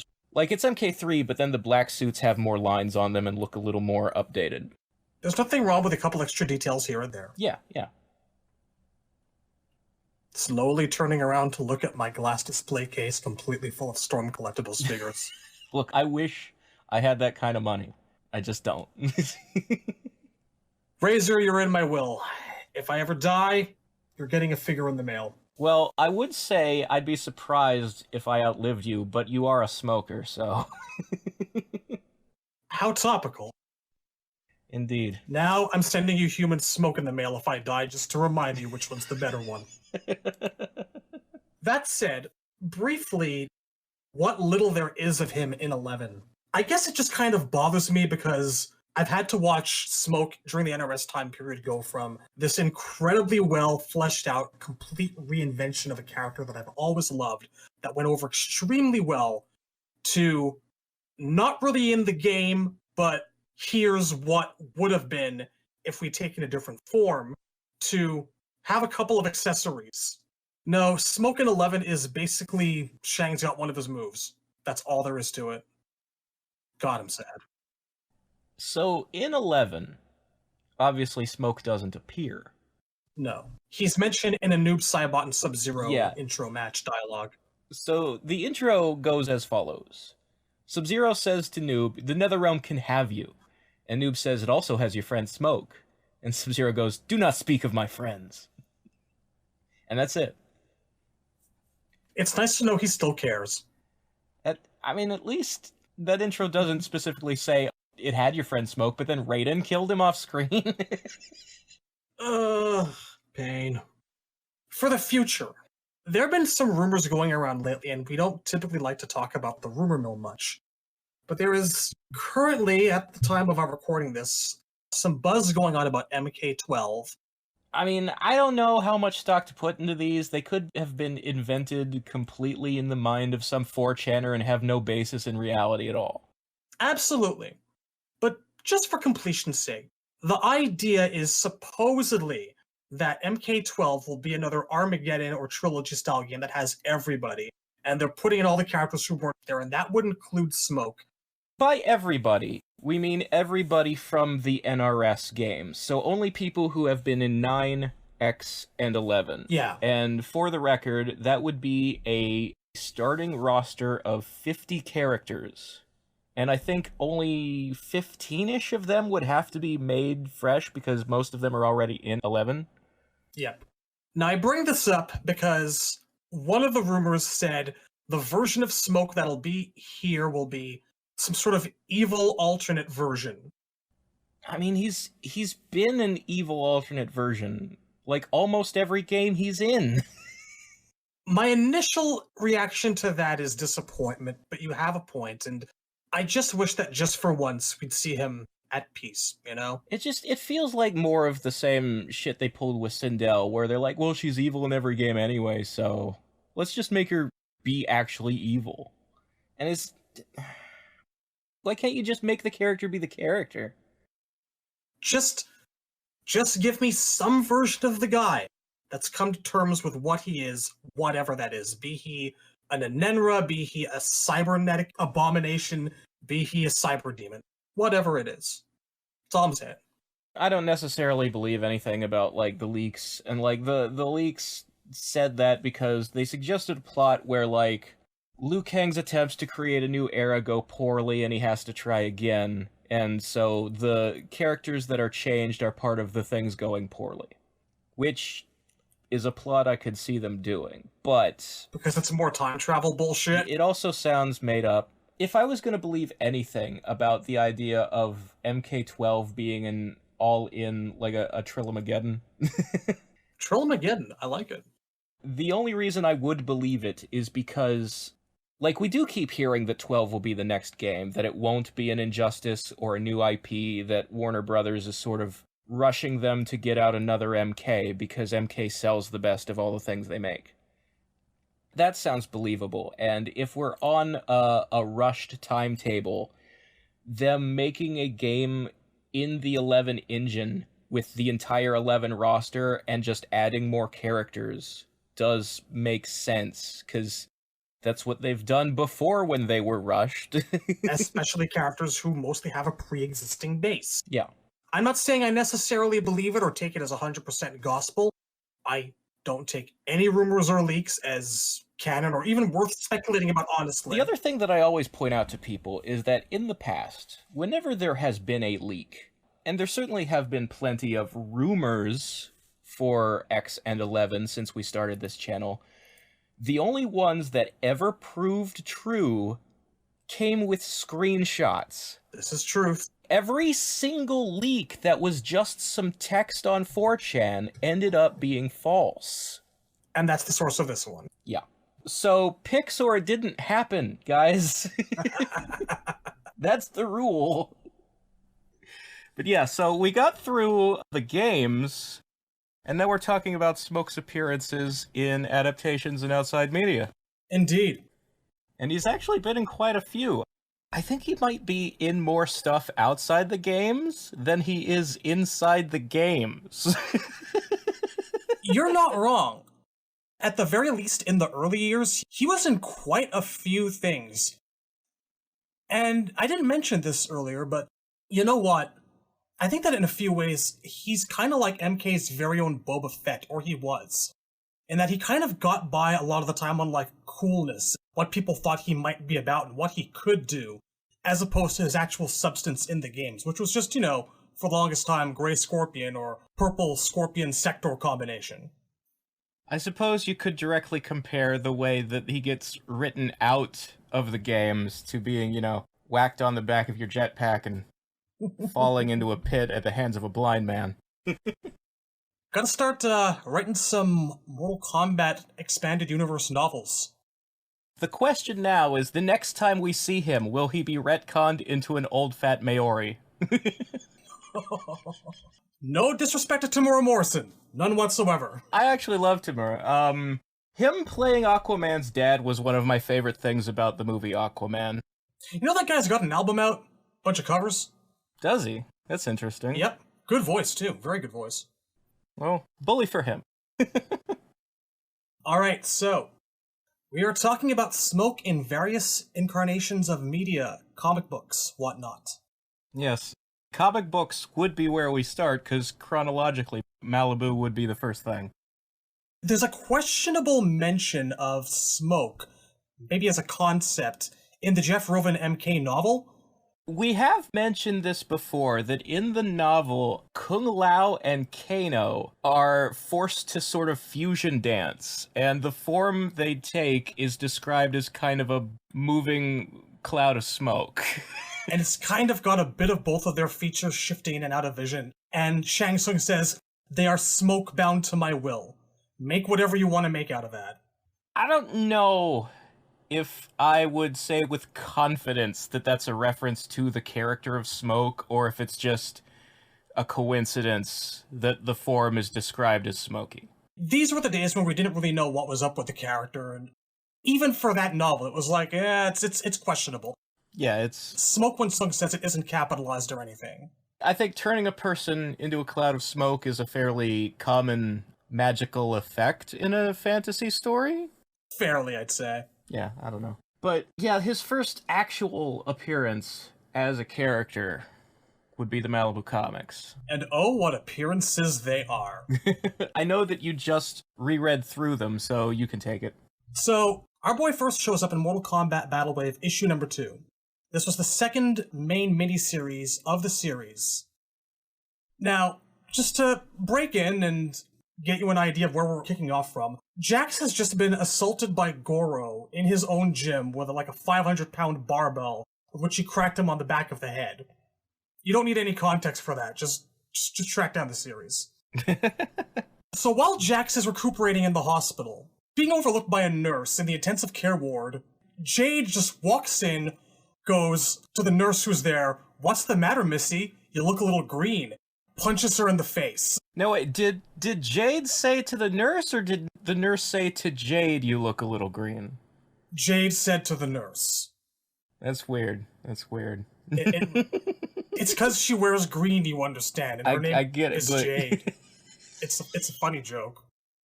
So she goes, "The coast is clear. You may come out, Smoke." Smoke in Malibu, for his first couple of appearances, has a shtick. And that shtick is, he keeps saying toasty. Yeah, he has a catchphrase that he has to shoehorn into every scene. For no good reason, he just keeps saying it. Yeah, it's not like in, Scorpion's Revenge. There's the fight between Johnny and Baraka, and a castle explodes at the end of that fight. And so Johnny says toasty. When Smoke says it in Malibu, there's no fire or explosions. Nothing is actually being toasted. He just enjoys the word. It's like you're reading someone with a little bit of brain damage or some very specific form of Tourette's talking. So Smoke replies, "Toasty! You have done well, Jade. Now we shall prove ourselves to Shao Kahn." Incidentally, there's a no smoking sign right off to the right of his first panel appearance. That's cute. That's cute. It's very cute. He spends a lot of the time in these panels being entirely smoke from the waist down, like he's doing his best impression of a rocket ship. Zipping around the rooms. He's basically the genie from Aladdin. Yeah, kind of. So the context for this is that in Malibu, Smoke and Jade are not the people that we would come to understand them as that were revealed in Ultimate MK3. This was most definitely before Midway had assigned biographies to them. Malibu was just straight up making up whatever they wanted for these characters, and they decided, okay, well, they're a pair of jobbers who work for Khan. Yeah, they're kind of nobodies who just, like, want to get into Khan's good graces. It's interesting because, like, so when I see a hidden character, my natural inclination is to go, oh, they're not in the tournament because they're super elite and they're being held in reserve. Malibu's answer to a hidden character is they're not in the tournament because they're low tier and they didn't qualify. Dan Hibiki's of Mortal Kombat. Yeah, a little bit. So they each get onto like one side of Jax's bed and Jade's like, "Look at him sleeping, so weak and so helpless. It is sweet mercy that we are granting him a release from pain." And Smoke goes, "For the glory of the almighty Shao Kahn, let us strike now. Together we shall take this poor soul out of this world. Leave nothing behind but ashes." So Jade's fist starts glowing green and Smoke's hand starts smoking. She goes, "Now, before we're interrupted," and they both like karate chop and punch his face, and he just reaches up, opens his eyes, grabs both of their wrists, pulls them inwards so that they smash each other in the face. This is a wonderful start. And he's doing this from intensive care. He's lying in bed, and he knocks out Smoke and Jade. And Jade goes, "Impossible!" And Jax, very faintly, completely bandaged up, just goes, "Get out." Smoke has brain damage, instance number 2. He starts summoning a portal around himself and says, "Portal! I will meet you in Goro's lair." At no point anywhere in Malibu Comics does Smoke ever appear in Goro's lair. This is just a thing he says. Why would Jax go to Goro's lair? He says it because it's a thing that he references the secret pop-ups in MK2. Right, it's they're using the line, they're doing the bit, but there's no context to do the bit, so it's stupid. It's so wonderfully idiotic. But hey, Smoke can generate portals, and so he and Jade fuck off. Sure, why not? They show up again in Battle Wave number 3, the very next issue. They have the cover spot, actually. No joke, no snark. It's one of my favorite pieces of artwork whatsoever in all of Malibu. They're just on the front looking really cool in that Patrick Rollo penciled way that he used to do. Smoke looks really menacing. He's half shadowed. It's nice. I'd take a poster of that if I could. Sometimes Bulk and Skull get to be on the cover of a Power Rangers comic. It happens. A couple of days later, Jax is now on a plane 2 days later with Johnny Cage near Sonya Blade's last reported coordinates. Context is she has gone missing because Kentaro kidnapped her because Shao Kahn wants to marry her and use that, that union, to gain entrance into Earthrealm. We have talked about this in previous episodes, but Malibu sort of beat midway to the concept of marriage being a viable way to cross the realms. You wonder what sources they were working from, you really do. You know, it's actually not terribly clever. The only problem is, why would marrying any random citizen do it? Like, God. If Earth had a queen, maybe, then it would make sense. But Sonya Blade being able to give you the authority to take over the world, is a weird choice. Does it have to be a chosen one? Can you just grab whoever you want? What if you married Raiden? I'm sure he'd say yes. So, 2 days later, Jax and Johnny Cage are on a plane together, because Johnny picked him up, Sonya's gone missing, and they're having a good time, joking about Johnny's time in Hollywood. And the plane starts shaking, like, really badly. And Jax is like, this doesn't feel like any turbulence I've ever been in. Something's wrong. You know, this was almost a scene in the new movie, but it would have been rain. And Johnny's like, it sounds like someone's laughing. And then smoke starts coming out of the cockpit, like actual smoke. So Jax rips the door open, and when they see what's inside, Johnny's like, I think we're in trouble. And Jax goes, you don't know how right you are, actor boy. And guess who's there? It's our gruesome twosome. Do not worry, says Jade. The plane crash shall not kill you. That right is reserved for Smoke and Jade. I will give you one guess as to what Smoke's contribution to this is. Gosh, does he say toasty? He says toasty, and that's how the issue ends. Gets better. Gets better.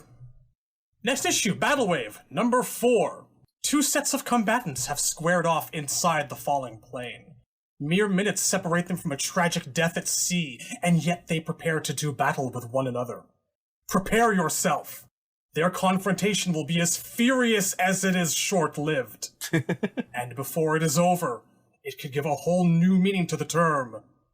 Days of Thunder, Nights of Pain. Is that the title of the issue? Is that the... Yes, it is. If you thought that was heavy-handed, Jade starts. We are the emissaries of disaster, the prophets of doom. And now, as surely as we have slain the poor pilots of this craft, we shall destroy you. I will give you another guess as to what Smoke contributes. Does it start with a T and end in embarrassment? Oh, it's so fucking bad. It's so fucking bad. He just said it twice. Twice in 2 sentences. It's like it's all he can do. But he does look cool to give him that. Alright, so Jade starts attacking Johnny Cage, and they have a couple of back and forths, and there's quips. Johnny quotes Gone with the Wind. Frankly, my dear, I don't give a damn. And Jax goes, yeah, you're a regular Clark Gable, Johnny. Now I'll just remind her buddy here about this flight's no-smoking policy. You are big and strong, mortal, but strength shall not prevail against smoke. For how can you strike one you cannot touch? Yo, Johnny, what was the name of that movie again? Oh yeah, I remember. Gone with the Wind. Jax punches a hole through the side of the plane, and smoke just gets sucked out the side. Yep, that'll do it. Screaming. He didn't have to fight him. It's just this giant mesh of purplish gray with a couple of giant cartoony googly white eyes screaming, no! Who could have seen that coming? Who could imagine that the way to beat an air-based character in a plane is depressurize the cabin? Who would have thought of that? You know, for all the weird as fuck story beats in Malibu, I do like that scene. It makes a ton of sense. And it just makes out Jade and Smoke to be bigger mooks than we thought they were. It actually makes complete sense. It's kind of obvious. It's what I would do. Is where. So, Jade decides that their job is done anyway. They're gonna die in a plane crash. So she grabs a parachute and fucks off outside of the plane. Long story short, Raiden saves the plane. And everyone's okay. That is it for Jade and Smoke for a little while. They show up again 2 issues later in Battle Wave number 5, as Khan's holding his ceremony to marry Sonya to get the right to enter Earthrealm. All the heroes show up one by one, all being dramatic. There's a huge brawl, and when he's actually visible in the background, Smoke is just doing his Rocket Man impression. You never again actually see him fighting someone, like fist to fist. He's just running around back there. So Sonya kicks Khan in the face. He takes it as a challenge. He's amused. He accepts. And so he sets like this new competition, 2 teams, Earthrealm and Outworld. And the objective of his competition is to go out and find a dragon medallion that is hidden in the wastes of Outworld somewhere. And this brings us to the final issue of Malibu Comics, Tournament Edition 2. So Jade and Smoke are evidently on Team Outworld. To provide context for Smoke's last appearance in this, Baraka is on the Earthrealm team since he turned on Khan before in the comics, because of Scorpion stuff. But because Baraka is Baraka, he gets tired of humans talking and attacks them, and cuts Jax's arms open. So after Baraka gets knocked the fuck out by Raiden, Kung Lao, who is adept at healing arts, tries his best to save him, and the heroes all kind of crowd around. Then a fog starts creeping in, and Liu Kang's the first one to notice it. It's Smoke completely in fog form, shrouding Goro, Kintaro, and Kano, who, get them all in an ambush, while Smoke just blinds everyone while they attack, and it actually does work.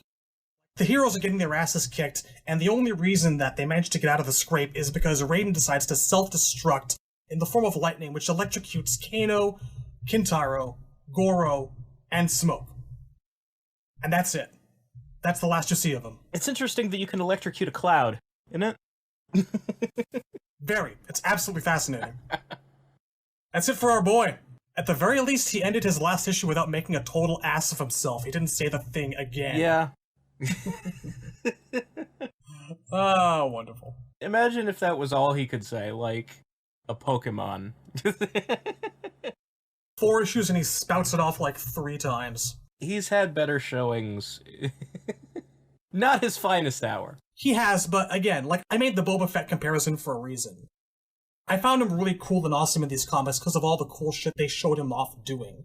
Zipping around left and right, opening portals, just being camouflage. It formed a lot of my initial impressions about the guy. It was one of the big reasons I was always disappointed that he didn't actually have any smoke-based moves.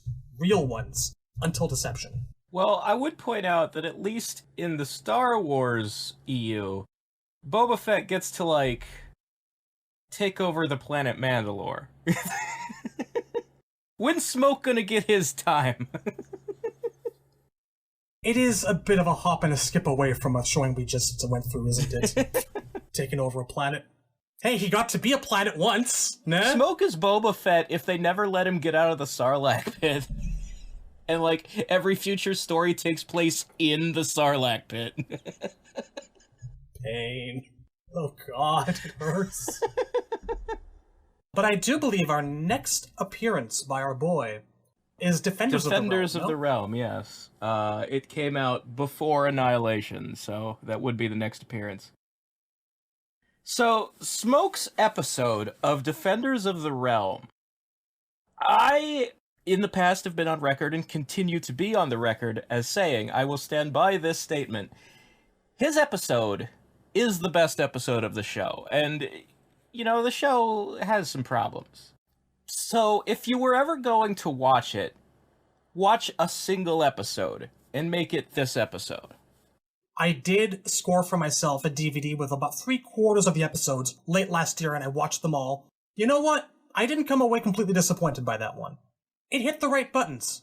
So there's a few things about this episode that I think make it almost required viewing for a Smoke fan, because it shows parts of the story that they have yet to show us in a game. Now that Battle of the Realms is out, most of those parts have been shown again, largely better. But before that, this was the only place you could see the image of Sub-Zero and Smoke trying to escape from the Cyber Initiative. Actually being at the Lin Kuei Temple, the way it said it happened in 3. This was the only place you could see Smoke, being held down and forcefully converted. There's a scene of him screaming on an operating table. I have to admit, if I had seen that when I was a kid, I would have completely fallen in love with it. It was fun viewing, even as the jaded, bitter, late 30s person I am today. I did see it as a kid when it aired, and it was one of the formative memories for me of why Smoke is so interesting. Right? So, the series itself is it's a sequel to the first movie, roughly adapting MK3. They skip 2, but they kind of imply that something like it happened off screen. Like in the pilot of the show, there's no Johnny Cage, and they're already in media res. They've been fighting Outworld since the end of MK1. Like, the movie ending happened where giant Shao Kahn was in the sky, and he's like, now I'm gonna invade, fuck it. And Raiden's like, I don't think so. They've been fighting since then, is the premise of the show. And Johnny's gone. And they never talk about it, but there is a line in the pilot where someone's like, why is Sonya such a bitch? And the other person is like, because she's watched 2 partners die, which kind of implies one of them was Johnny. So the pilot has Sub-Zero joining the team, and he talks about how he's run away from the Lin Kuei because of the cyber ninjas and them aligning with Outworld and whatnot. You get to the Smoke episode. Sector Cyrax and an army of cyber ninja mooks. I actually think they're full robot. I don't think they have any human in them, the mooks. They've been recurring filler villains in multiple episodes. Yes, Birdman and the like. Yeah. And in this particular episode, they are attacked by a third cyber ninja, and Sub-Zero's like, it's him. It's my friend Smoke. And then they go into the backstory, and he's like telling a flashback of who Smoke is and how he wants to try and save him. There's a curious choice in the way they tell it, where they don't emphasize we were best friends so much as they keep harping on this point of like, we made a vow never to fight each other.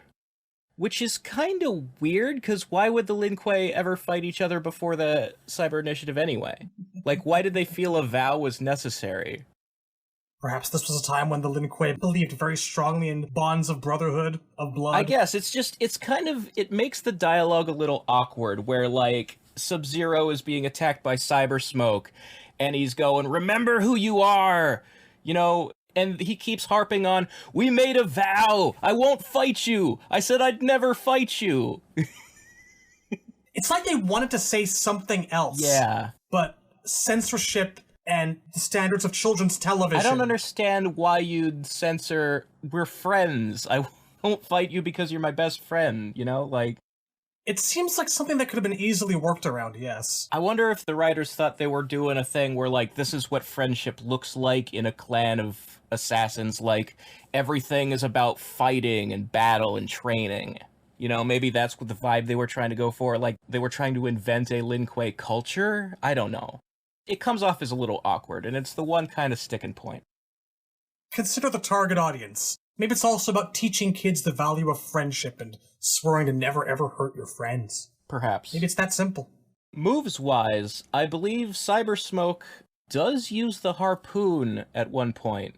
I recall it, yeah. Other than that, mostly relies on, you know, the kind of things that we see him do in the NRS-era games, where, you know, disappearing in a cloud and then teleport punch, like just a fist comes out of the mist, that kind of thing.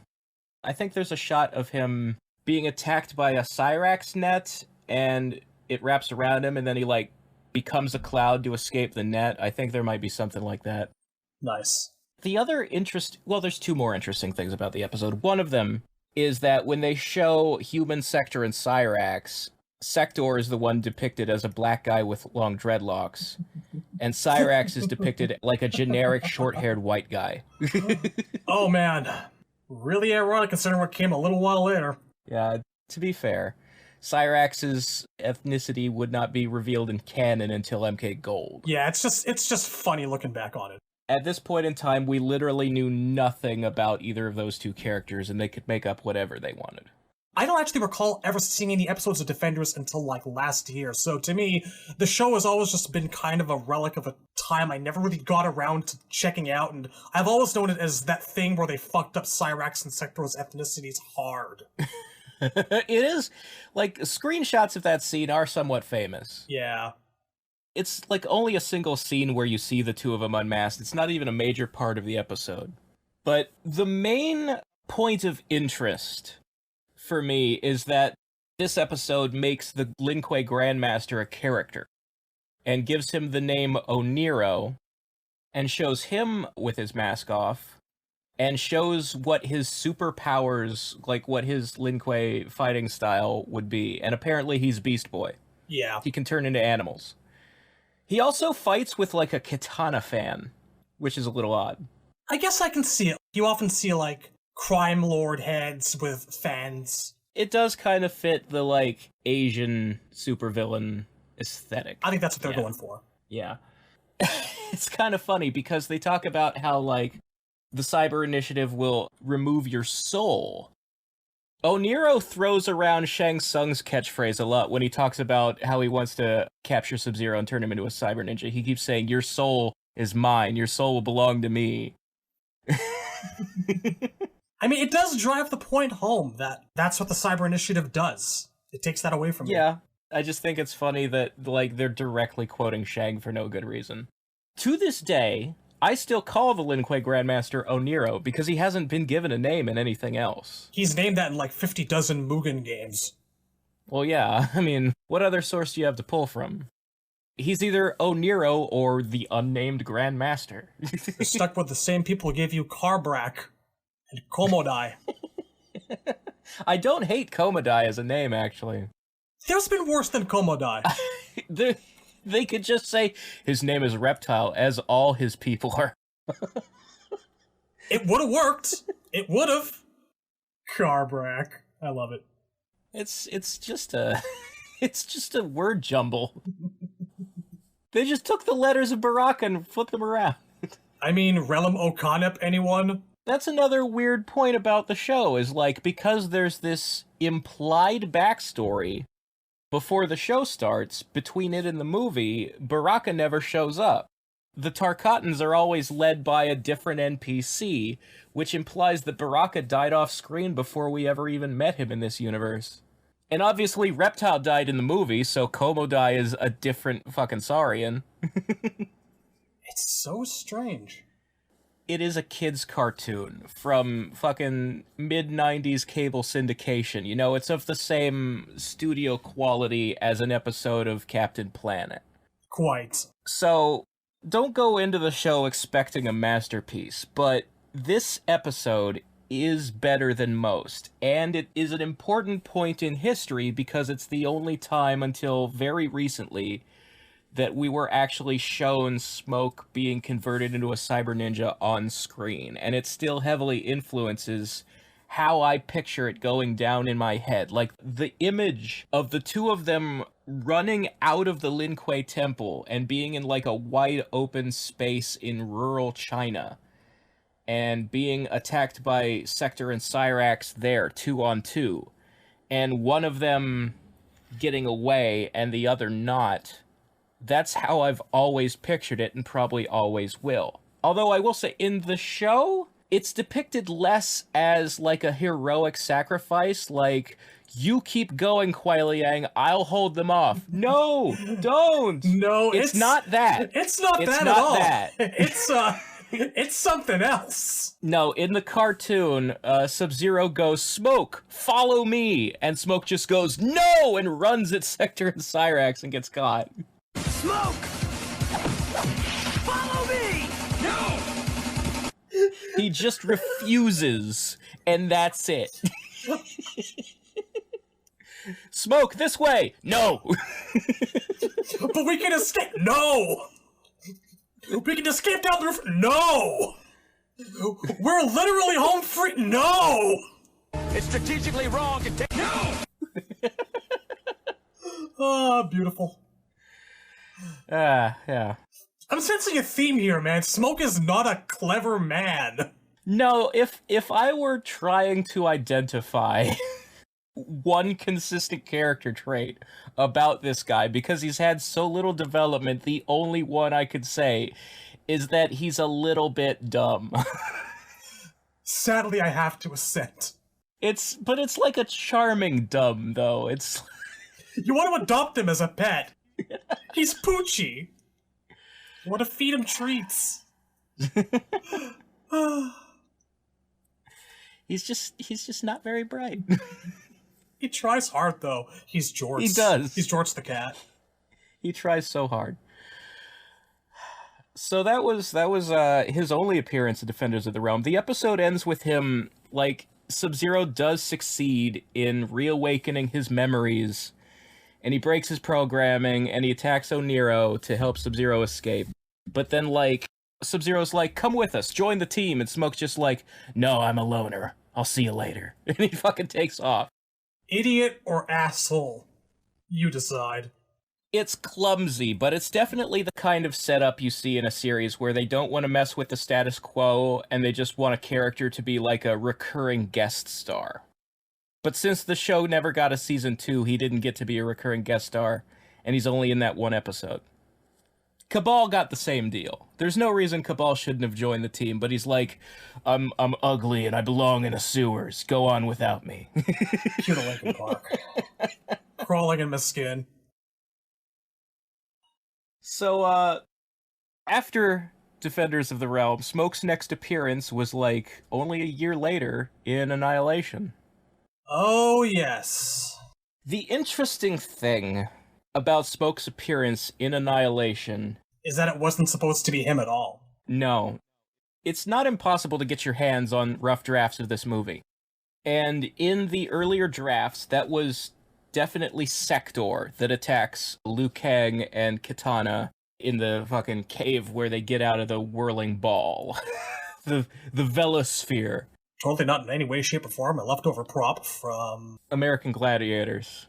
Yes. So you can obviously tell in the movie that it was supposed to be Sector because she shoots the missiles. Yeah, the story you hear is that it was going to be Sector down to the last minute, but they were like, we need this guy to have a cooler entrance. Yeah, they wanted him to, like, do what he does in the movie, where he sort of appears out of a cloud behind Liu Kang and surprise attacks him. That's the only reason they made it Smoke, and they kept the missile shot. Now, to the movie's credit, Annihilation's a bad movie. We can say it. It's got a lot of cheap-looking costumes, a lot of really terrible dialogue. It might be a work print if the rumors are to be believed. But I don't think Smoke looks bad. Actually, yeah. The Cyber Ninja outfits in Annihilation are not terrible. Like, I don't like Cyrax's because of the way it's painted. It's more yellow than it should be. And, like, the colors are reversed on his helmet. It's the chest piece. The chest piece is, like, the only kind of wonky thing, I really think. It's the way it kind of, like, angles up above the waistline and kind of sticks out at the sides a little bit.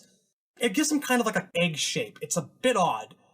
It's a little weird. I will say, though, like, I actually think choreography-wise, Jax versus Cyrax is one of the best scenes in the movie.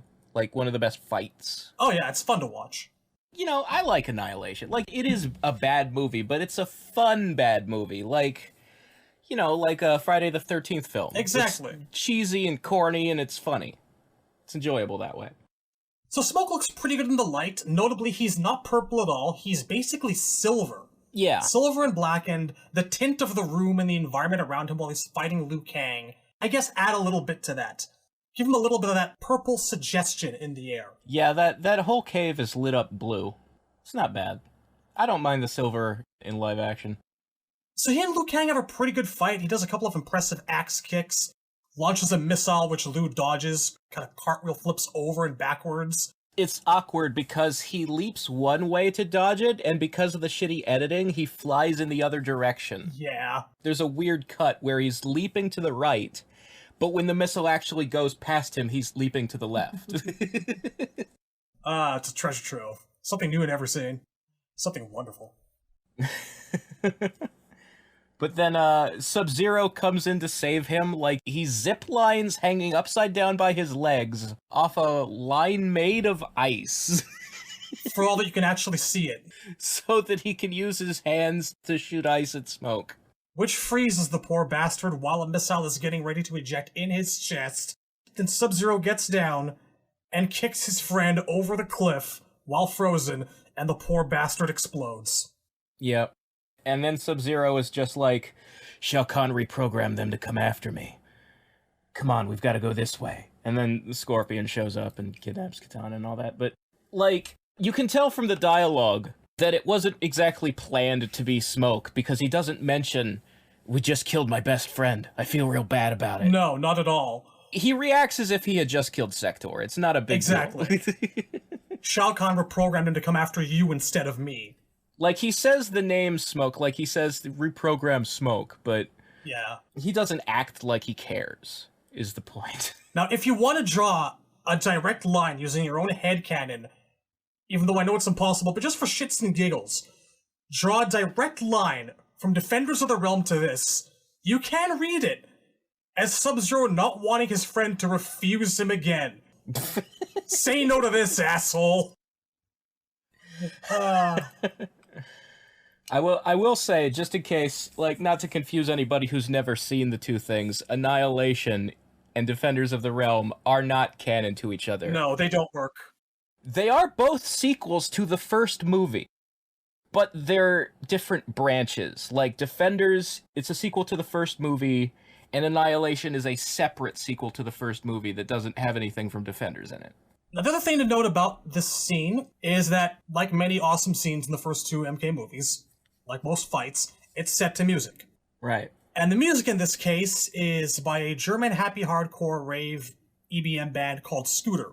And the song is called Fire. Back to the Family, A Guaranteed Emergency, the Radical MC HP's got the melody.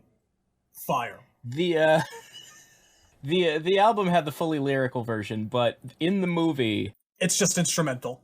It's instrumental, except that the chorus, where they just scream, fire! They left the screaming the word fire in. It's a fun song, I like it. You know what, like, I bring this up because just earlier I was looking up Annihilation Smoke images to just refresh my mind, look at him, think of things to talk about. I googled Mortal Kombat Annihilation Smoke, and I got two autocomplete results. One was exactly what I just typed, and the second was Mortal Kombat Annihilation Smoke theme. So I think that there's a tendency among, like, people, fans of MK, to look at that as the unofficial Smoke theme, much the same way that Tracy Lord's Control is a theme for Reptile. Yeah. People generally credit, if you're searching on YouTube, Reptile theme, you'll get the one that him and Liu Kang fought to in the first movie. Which is, incidentally, also an instrumental. There's a version with lyrics out there. It's about fucking. Indeed. Now, I don't know about scripts, but I have one more bit of trivia about MK Annihilation Smoke to share with you. Alright. Much in the same way that we did with Jade last time, there is a novelization of Annihilation.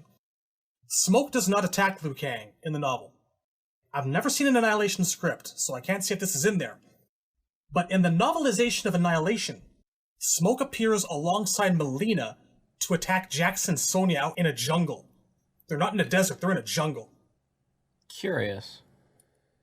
It's not much. It's a page and a half, but I'll read it. Sonya's eyes shifted to a pitch of quivering foliage. She tapped Jax on the arm and gestured, but before he could see what she was trying to show him, a split kick tore through the brush and caught them both in their faces. Stunned, Sonya and Jax had just enough time to catch a glimpse of their attacker before he faded back into the ground mist.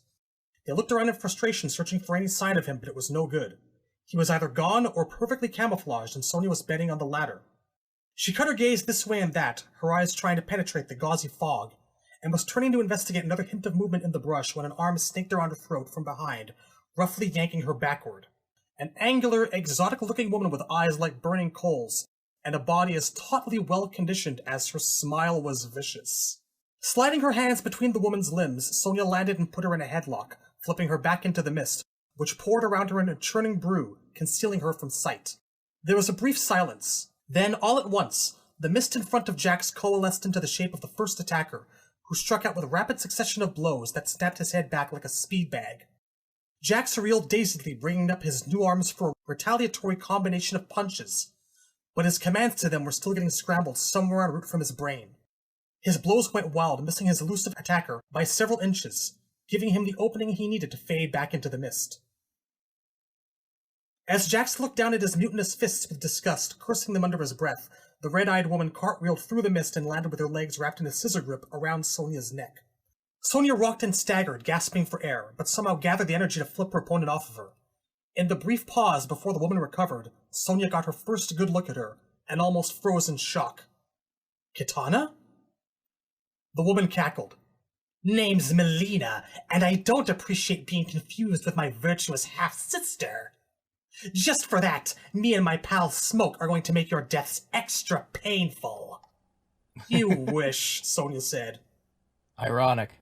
Seriously, huh? So I'm reading through the first draft script, the one that has Sector in the Liu Kang fight. Smoke does indeed come out with Melina to fight Sonya and Jax. There you go. The moment where Jax, gets mad at his cybernetic arms because they're making him fight clumsier is in there. The dialogue where Melina talks about Kitana is not. It's still, Kitana, you wish. That's the only line she gets. I'll continue. Okay. Melina ripped out another peal of insane laughter and sprang at her. She caught Sonya in midair with a ferocious spin kick and then went flipping back into the mist, her evil laughter echoing through the jungle. Smoke simultaneously took form out of the rippling curtain of fog, almost as if their moves had been choreographed. He stepped into plain view and assumed a fighting stance, a three-pronged spear snapping from a metal panel in his chest and shooting out at Jax's ribcage. So Smoke, during this fight, does the trident and the teleport uppercut. Melina gets her mask knocked off, and you actually get to see her teeth. Oh, that's not in here. The end of the fight, at least for Smoke, is Jax fucking axe handle smashing him on the head to drive him into the mud like a railroad spike. He does that fatality, the one Shiva has in 3 and Jax has in all the other games. It's a bit different. Another cyborg, just like the one back at the lab, Jax thought, which explains how he can turn himself into, well, smoke. Does it? I don't know, does it? I feel like a little more elaboration would be necessary for that. Just go with it. He raised his arm across his chest, parrying aside the spear a moment before it would have impaled him. Although his arms had finally done what he wanted them to, Jax wasn't all that certain they wouldn't go haywire again. Before they could act up, he grabbed a hold of Smoke's spear and with a tremendous show of strength, pulled the cyborg toward him and connected with an uppercut that sent Smoke sailing across the thicket. But the mechanical combatant was far from down for the count. Landing on his feet, he cannonballed up from the mist on rocket-powered boot thrusters, his head smashing Jax backward into the mist, which closed around him like a heavy curtain. Smoke scrambled after him, raking his eyes left and right, trying to seek him out amid the thick, concealing billows of vapor, and was greeted by a full-on metal fist to the face. His head lashing back, Smoke released a harsh, grating sound that might have been a groan in a human throat. Then he collapsed. Gotcha, Jax said. Gotcha one good. Alright. So, I will say, I think if the movie had actually included the subtle touches of Jax's arms being janky and prone to malfunctions, it would have finally made sense why he takes them off and fights without them at the end of the film. Like, the idea that you don't need these, you're stronger without them, is provably not true, even in the context of the film. Yeah, he beats Motaro without them, but only with them could he do the ground pound. It's hard for me to, look back at Annihilation, not having details from this novel etched into the back of my mind that, fill in the holes like that, you know? I'm so used to, watching this movie and thinking, oh, the arms fuck up every now and then, that's why he has trouble with them. Yeah, that would make a lot more sense. The other thing about this script, obviously, that the movie didn't have, is Stryker and Cabal actually show up on screen. There's a whole segment of the film where when Kitana is captured, she's not hanging in a cage in Khan's throne room. She's kept at the Cobalt Mines of Shokan, which is a prison camp where they're taking any of the Earth Warriors they catch, which means you see Cabal and Stryker help her escape from there later in the movie. Like, they're actual fucking characters and they do stuff. Ah, what could have been. Shame. Yeah, but that's not the Annihilation we got. In the Annihilation we got, Smoke fights Liu Kang, gets frozen while trying to shoot a Sector missile, and explodes. Womp womp. Game over. It doesn't even get to talk like Cyrax did.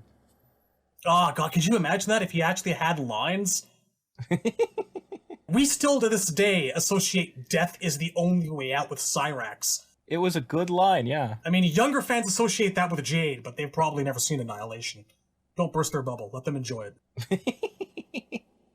So, over the last couple of years of MK Media, in the early to mid 1990s, 1995 to 1997, we've seen our boy have a couple of confrontations with Jax which ended badly, got pallet swapped in for Sector, got kicked off a cliff and blown up, acted like an asshole, acted stupid. But you know what? All that, I'm still a fan of Smoke. I still love it. There's a quote from Saruman in Lord of the Rings that I want to share here. It's when he's torturing Gandalf on top of the Tower of Orthanc. You require a lesson in the way of pain. And on February the 26th, 1999, according to IMDb, the episode of Mortal Kombat Conquest, entitled The Serpent in the Ice, Season 1, Episode 15. This episode aired, and it was my first lesson that being a Smoke fan is just setting yourself up for disappointment. This episode has Sub-Zero on the run from the Lin Kuei. I think you can fill in the blanks as to why. Indeed. It's kind of his thing. So, at the start of the episode, Scorpion Takeda, the former guardsman in the city of Zuzin, where Great Kung Lao lives, he's been building a clan of ninjas in the background of the show. And they never call them the Shirai Ryu, but that's where it's going. This was 2 years after Mythologies, and Shirai Ryu hadn't really been formally acknowledged in adaptations as the opposite of the Lin Kuei just yet. Still a new name. They did get the name Takeda for this 500 years ago proto-Scorpion from the Mythology's backstory, so I assume they would have eventually called the clan the Shirai Ryu at some point. So Scorpion's been building a clan, and at the start of this episode, Scorpion and this random blonde girlfriend he suddenly has, who's his second in command of the clan, are called before Shao Kahn in Outworld, and so are the Grandmasters of the Lin Kuei. In the show, there are two of them. So, Shao Kahn says, Lin Kuei, Scorpion, I've hired both of you to kill Kung Lao, and separately you failed. So we're gonna try something different now. You're gonna team up. And then they start arguing about who's in charge of the team up, and he's like, shut the fuck up and do what I say. Let fan service begin. So the very next scene that Scorpion is in, him and Sub-Zero are talking to each other in the random forests of Earthrealm where half the show takes place. Ah, yes. And the first thing out of Scorpion's mouth as he looks at Sub-Zero is, get over here. Yeah. Just this passive-aggressive, do what I say. Yeah, it's just like Scorpion's walking in the woods and he sees Sub-Zero and he's like, hey, come here. And they start arguing over who's in charge of killing Great Kung Lao. You have to have them fight. Immediately, there is no team up in this episode. They immediately start fighting each other. It's what the people wanted. You gotta give the people what they want. And after this fight, like, they both escape or whatever. They just stop fighting and leave. Scorpion goes to the Lin Kuei Grandmasters, and he's like, your boy won't follow my orders. We're supposed to be a team. And they're like, we'll talk to him about it. And then, in the background, Raiden has warned Great Kung Lao and Zero and Taja that Scorpion and Sub-Zero have teamed up and are coming for him. And they're like, what are we gonna do? And Great Kung Lao has this idea, well, let's find out more about Sub-Zero. Maybe we can figure out how to stop him. And it turns out that Sub-Zero has a sister. Yes. So, obviously, the Lin Kuei, as we know, they steal children who have superpowers and indoctrinate them into the clan, and that's where they get their warriors from. This version of Sub-Zero has been stolen from his family, and Great Kung Lao manages to track the family down and find out that they still have their daughter. And at the same time, a fucking Scorpion's blonde bitch girlfriend finds this out as well, and is like, what if we kidnap the sister, and then we can make Sub-Zero do what we want? And Sub-Zero finds out that they're gonna do it, and goes back to the Lin Kuei, and they're like, why don't you follow our orders? And, you know, you're supposed to be teaming up with Scorpion. And he's like, Scorpion went after my family. And they're like, you're not supposed to have a family, you're Lin Kuei now. And Sub-Zero's like, well, fuck you then, and kills one of the Grandmasters. Freezes him solid. And tells the other, I'm leaving, come after me and you'll get what he got. And so that sets up the conflict for the rest of the episode. Scorpion and Sub-Zero fight. The blonde bitch kills the sister, so Sub-Zero kills the blonde bitch, so Scorpion vows revenge for killing my girlfriend. A wonderful partnership was started that day. A friendship that would last millennia. The gist is that the episode ends with Sub-Zero no longer a member of the Lin Kuei. He's going on the run. And Kung Lao is like, well, why don't you stay here and join the team? And because it's a TV show and they want status quo and he's just a guest character, he's like, I can't, fuck you. So the episode ends with the remaining Lin Kuei Grandmaster having a proclamation that Sub-Zero's now been outcast. He's a fugitive from the clan. And he says that, there's not going to be any mercy. He's going to be hunted down. He's going to be exterminated. They're going to send their finest warrior after him. Come forth, smoke. And you get a close-up of the candles in the room, which are emitting a faint haze. And the haze coalesces in a corner of the room into the vague shadow of a ninja in gray with glowing red eyes. The smoke in the room becomes the vague shape of a CGI person with glowing red eyes, and that's all we see of Smoke. That was the first time Smoke ever had red eyes. Dun dun dun, cut to credits, and it never gets followed up on because the series had like 3 or 4 more episodes and then it was canceled. Yeah. I remember when that episode ended, on that last shot of Smoke, I was screaming in my bedroom, jumping up and down on the bed, going, yes! Yes! Yes! And my mom was like, what the hell is going on in there? Oh my god, I was so happy, Razor, you don't understand. I thought we were going to get like another season and he was going to become a recurring character, and I waited and no. Well, I understand the feeling of what came after, which was nothing. Disappointment.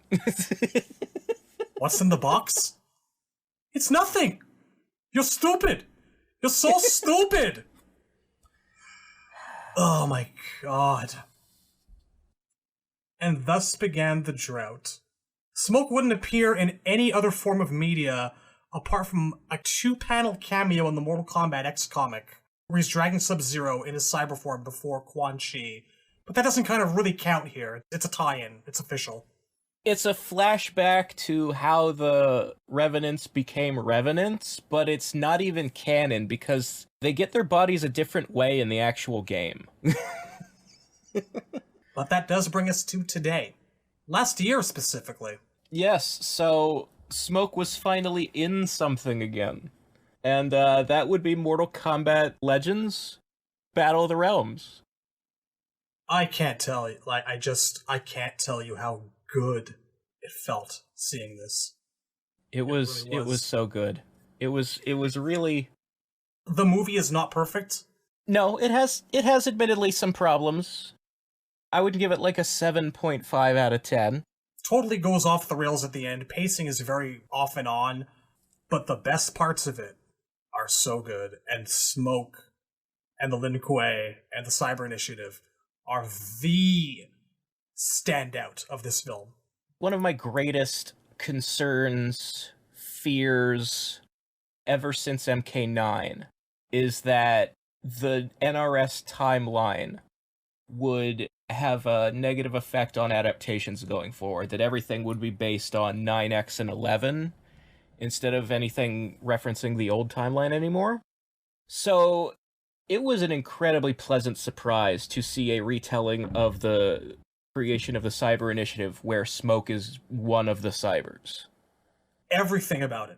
Everything about the scene in which Smoke and Sub-Zero go towards the Grandmaster and he tells them what's going on and they're running away. It was almost all of it, with the exception of the fact that, maybe we thought this happened in some sort of general assembly of the entire clan. It was all pretty much as I'd pictured it. Yeah, it was nice. The structure is pretty much identical to what you would want it to be. There's, the two of them are out in the front lawn of the temple training, and then the Grandmaster calls them in, and they do the thing inside, and the announcement, you're gonna be robots, we don't want to be robots. They run from Sector and Cyrax. And most importantly, the part I like best is that when they grab Smoke, he's like, "Go, Kuai Liang, don't stop. I'll hold them off." Because that's what makes the idea of it strong, is the idea that one of them heroically sacrificed himself so the other could escape, and the other has survivor's guilt. It really felt that this was written by someone who grew up with the games like we did. Yeah. It felt like they were using MK3 as a base for the entire story, not 9. It was just a really pleasant surprise to feel like media that was referencing the 90s games again. You know? It's just, we don't get that so much anymore. And that's one of my ongoing problems with the franchise, is that it's just not what it used to be. It's something different now. Whether that's objectively better or worse, I don't think it's easy to make a fair assumption. Well, in the case of Smoke, it's worse every time. Not this time. I'll take a hardline stance on that. There's pluses and there's negatives, and I try to look at the whole thing in context. 9 did so very much good for him. But anyway, Matthew Mercer, I really like his Smoke voice. I'd love him to come back. He did a good job. It's fairly consistent with, like... So, 9 Smoke, I don't remember who voiced him. Ken Lally. He did it in 9. They had someone different in X, but he only has, like, 1 line of dialogue in X, maybe 2. But yeah, like, whoever did it in X was basically doing the same voice that was in 9. Andrew Bowen. Ah, it was Bowen, okay. That's interesting. That means that, because Smoke was fighting Johnny Cage in that only scene where his dialogue, wasn't he? Yeah. It was like, Smoke is dead, I am an Enra. So it was Andrew Bowen talking to Andrew Bowen. Just acting off of himself. I will say, it's nice that you can't tell, because I have seen so many things where, like, Steve Blum plays multiple characters, and when they're talking to each other, it's really uncomfortable, because you can tell it's Steve Blum talking to Steve Blum. Well, props to Andrew Bowen, he did good. Yeah. I didn't actually realize it was not the same guy from 9, Ken Lally, until a little while later. Yeah, it's a really close impression. Like, I wasn't surprised that it was someone else, like someone who's already in the game, because Smoke only has 2 lines. Why would you bring that guy back for 2 lines of dialogue when you could just have one of these people over here sub in? It's also not a really difficult voice to imitate. Smoke is dead. I am an Enra. Just a little bit of rasp. Yeah, you're just doing reptile, but less. A little bit. It's fairly generic. I like it, though, because, like, you would think his voice would be a little raspy or gravelly, like a smoker's voice. Like, if he's breathing in this, you know, noxious fumes that he creates all the time, it's probably done a little damage to the back of his throat. I do remember that when 9 came out, I was surprised by how raspy it sounded, but I got used to it really quickly. It did make a ton of sense. Yeah. That said, though, Battle of the Realms, good Smoke voice. I do like it. Yeah, yeah. I'm just saying in general, all of these guys are basically doing the same voice, but it's a good voice, I like it, it works. Yeah. As opposed to, for example, whoever did Jade in 9, no offense, but lady, you were terrible. It's the same basic voice in 11, it's just a British accent, more or less. But whoever's doing it in 11 is much better. Yeah. Sounds like a normal person talking normal, as opposed to somebody trying to put on an affectation. And also the dialogue is better written. Jade was... The script failed her, I would say, in 9. Concur. But yeah, Smoke, good. I like his voice. The other thing I like about the Battle of the Realms interpretation, and actually this kind of goes back to Conquest, because Conquest was the first time he was depicted with glowing red eyes, and granted that wasn't a cyborg form. It started with Deception, that Cyber Smoke got red eyes, and then in 9, the Cybers each having a color coding to their lights finally became, like, codified across them all, like, Sector always has blue eyes, and Cyrax always has green, Smoke always has red. That started there. Triborg as well in X. Yes, so the design of Smoke in Battle of the Realms is based on default Triborg. And it works, it looks good. I mean, it's not purple, and I prefer the purple, but in animation, the gray looks good too. The way they did it, it's more of a silver, With the red eye highlights, it adds a lot to it. My problem with Smoke being just gray, ordinarily... It's the mook factor. We covered it last time. Yeah, it's the fact that it makes him look monochromatic. So if you can put him in an environment where there's some kind of lighting shining off of him to add color to his body, or you add the red eye lights to add color to his body, as long as there's something colored in there that makes him not look like the sprite has been affected by a black and white filter. That I like. It doesn't look good if you're just looking at the MK3 sprite colored gray or silver, but with the red eyes and the highlights, it actually does work. And like we've mentioned a lot for Scorpion's Revenge, as well as Battle of the Realms, it takes a lot of the design from 9 and X, which are maybe a little bit overdone in those games, and the simplified form it gives them really also helps to make the details more pronounced. You have to make everything a little simpler and less detailed in animation, so it's not such a pain in the ass to draw every frame of them moving. So that tends to have an effect on these NRS-era costumes of making them a lot more palatable, because they're just so over-designed and busy in the games. And this isn't just a Cyber Ninja thing, it's like across the board. They look way better in the animated movies than they do in the games. But also, like, anatomically, of the 3 NRS games, I think X has the best Cyber Ninja design, because the shapes of the tubes and pipes follow a musculature, so it actually looks like you can see how they would bend and move. It looks more realistically functional. Whereas, like, MK9 Cyrax, I don't know how that guy works. Like, his joints don't seem to be where joints would be.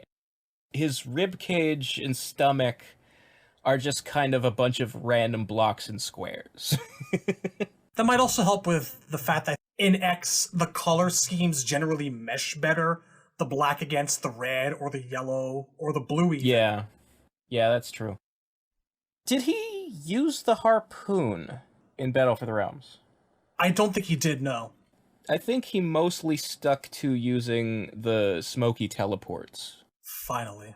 I do specifically remember he does the 1 in 9, where it's like the 3-hit combo teleport that lands with him stomping on you from above. He basically juggles Scorpion like a pinball with it. Yeah, it was great. It was really well animated. Very impactful. I am very happy with how they handled the Cyber Ninjas, all 3 of them, the whole initiative storyline. It's the best part of Battle of the Realms. Also of note, at the end of the movie, we see, a bunch of demons tear Sector and Cyrax apart, but we don't see that happen to Smoke, so... He loses an arm, but then he vanishes. Yeah, he's still alive. He's still alive, should they have the opportunity to make a third one. Everything about him looked good, from the way that they did a simplified version of his 9 alt, the simplified version of the Triborg form, and also, place your hand on the door. The voice that they chose was like really flat, monotone, but it has a lot of reverb and vibration to it. It's nice and menacing. Resistance will be met with extreme force. I liked it. I like the idea that the Cyber Ninjas, like, I don't think they had exactly the same voice actor, but, like, with all the filters added and stuff, they sounded like they had almost the exact same voice, all 3 of them. I'll probably go rewatch it for the 4th time. Yeah. After we're done. God, it's so good. It's good. See, we like things. We like good things. We like great things.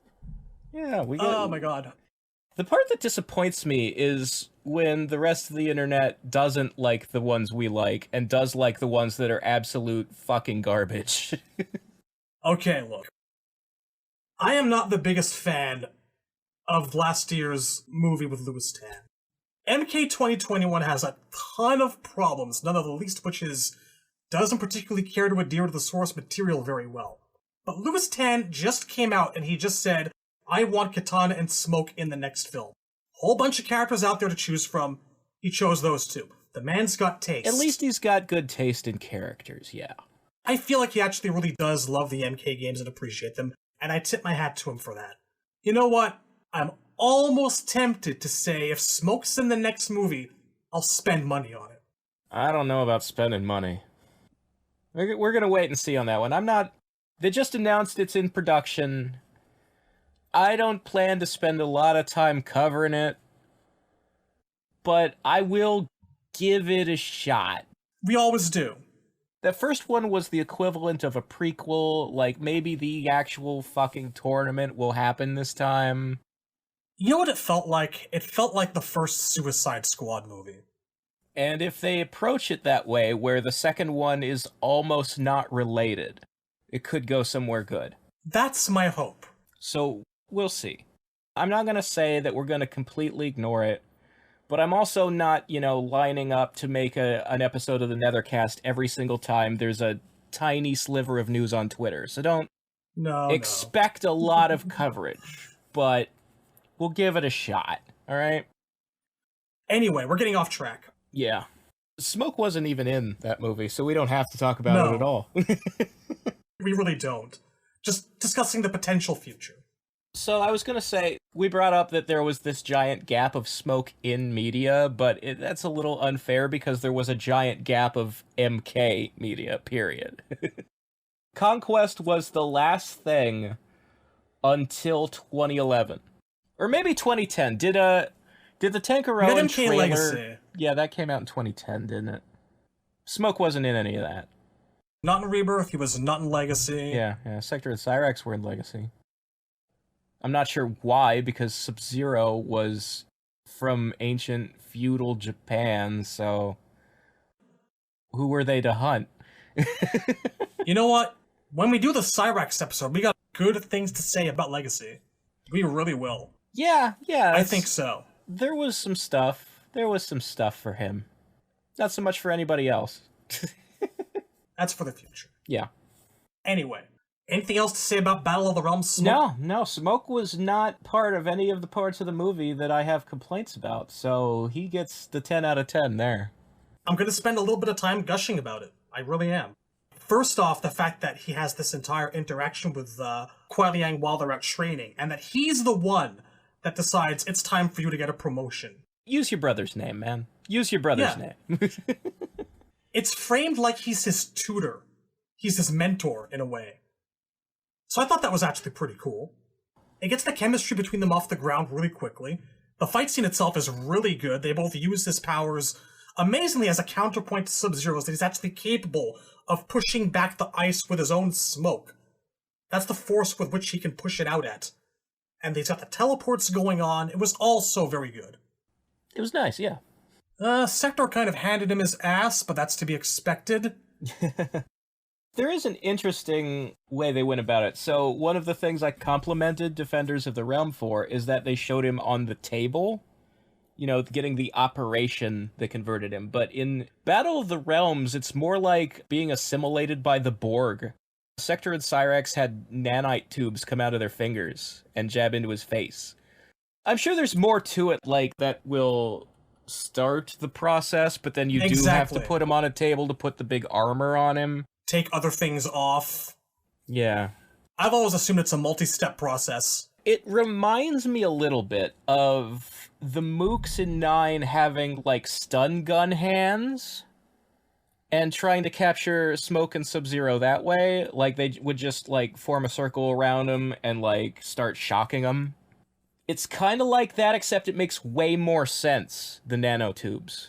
Yeah. It also, subconsciously plays into the part of Smoke's own backstory that's in Deception heavily based on nanobots, obviously, from that, we know that nanobots are a big part of the cyber, how they work. We get that close-up into the inner workings of, his body as they start zapping neurons left and right and changing things. Yeah. It's good to see that it actually works on, this microscopic level. Yeah. One of these days, we're going to get a game, I hope, where we actually see the whole process front to back, or at least, in flashes. That would be nice. Maybe in 20 or 30 years, we'll have enough footage from different sources to piece it all together. Step 1, nanomachine infusion. Step 2, table slab. Step 3, remove all the unnecessary stuff. Step 4, put the good stuff in. Step 5, infuse it with oil and various machine liquids. Put the rest on the conveyor belt and have it hacked up and, grind it down or whatever you're doing. Whatever the hell that MK11 stage was supposed to be doing with the bodies. Look, the 11th stage does not work, okay? A buzzsaw cuts a body in half, which means the skull and spine are no longer usable, even though the rest of the thing shows that they just put the skulls and spines into robots. One of these days, man, one of these days, maybe it'll make sense. Maybe we'll have a map, and not just a Jackson Pollock on a piece of paper. I'm just gonna throw out anything from the 11 version having anything to do with it. That's not necessary. Alright. I guess that's it for our boy. Yeah. We've covered everything. Thoroughly. I do want to comment, so, in previous episodes, we would be, like, talking about something, and then we'd get to something that had to do with smoke, and we'd start to argue a little bit, and then we'd be like, oh, we'll get to that when we get to the smoke episode. Have we gotten to everything? We've been building up this anticipation for years that the smoke episode is going to be like just the two of us arguing and yelling at each other for 3 hours about which version we like best. No, it's true. We didn't do that. I was thinking about that as I was editing the first part. Yeah, no, we had a fairly peaceful discussion. Thing is, it's this misconception that I prefer human smoke and I've always thought the cyber version was trash. That's not it. The aspect of smoke in MK3 going forward that I was always let down by was the fact that he just kept on being this Scorpion clone. I will take smoke any way you give him to me. Be human, cyber ninja, cyber demon, a brain in a robot body. I don't fucking care. Like, it isn't about which version is better, human versus cyber. That's a debate that has as much place in 2022 as is Reiko Shao Kahn. That's not a thing we argue about anymore. We have answers. We don't need to choose. Yeah. 2 games ago, we got a game where Sector and Cyrax had different forms of human and cyber, sharing same moves, but slight differences. Yeah. We can do that over again. There's no reason that Smoke shouldn't, in every single game he's in from now on, have both versions as skins. If there's any point of contention whatsoever, it's should he have some kind of harpoon weapon that maybe comes out of his chest. I'll be honest, like, I don't need the harpoon. Like, I prefer Cyber Smoke, but that doesn't mean I need his moves to be the same. The one thing it's all about for me is that Smoke has 2 stories. He has the Cyber Ninja story, and he has discovering he's an Anenra and how he deals with that. And I firmly believe that if you do Cyber Smoke in your Mortal Kombat universe, you can tell both stories. But if you only do Human Smoke, you can only tell one of the 2. Which means the Cyber Ninja is objectively better from a story point of view. Because you can do both. That's how I feel. I feel it's ultimately up to how you handle it. Because I feel that Smoke's story is ultimately about the loss of humanity and the loss of self. It is that, but it's also... Smoke's story is also kind of about how Sub-Zero feels losing his best friend. And that's the one point they keep failing us on not depicting properly. And I think you can do that avenue better with the Cyber Ninja. I think that in order to tell a story equivalent to the original Cyber Ninja story that has as much weight and gravitas, without involving the Cyber Initiative at all, you do involve a Noob Saibot. You make it more personal. You actually draw some sort of impending conflict between Sub-Zero and Noob Saibot, where Noob Saibot is responsible for A, killing Smoke, or B, turning him into an Anenra, and making him understand that's what he is. That's what he's always been. Sure. And you can still have Smoke. You can still have that story where Smoke is still fighting to be a human, as opposed to being a cyborg or an Anenra. Let me suggest a hypothetical scenario. Let's say you're doing the next MK reboot, and all of us, I think, can agree Sub-Zero should not be a Cyber Ninja. That was a mistake, it was a one-time thing, and we're never doing it again. No, God. Okay. So, let's say you're a person who believes that Smoke doesn't need to be a cyborg. You like Human Smoke best. So you're going to have Smoke not be converted, and you're definitely going to have Kuai Liang not be converted. That means when you get to the Cyber Initiative, you're going to have them both escape.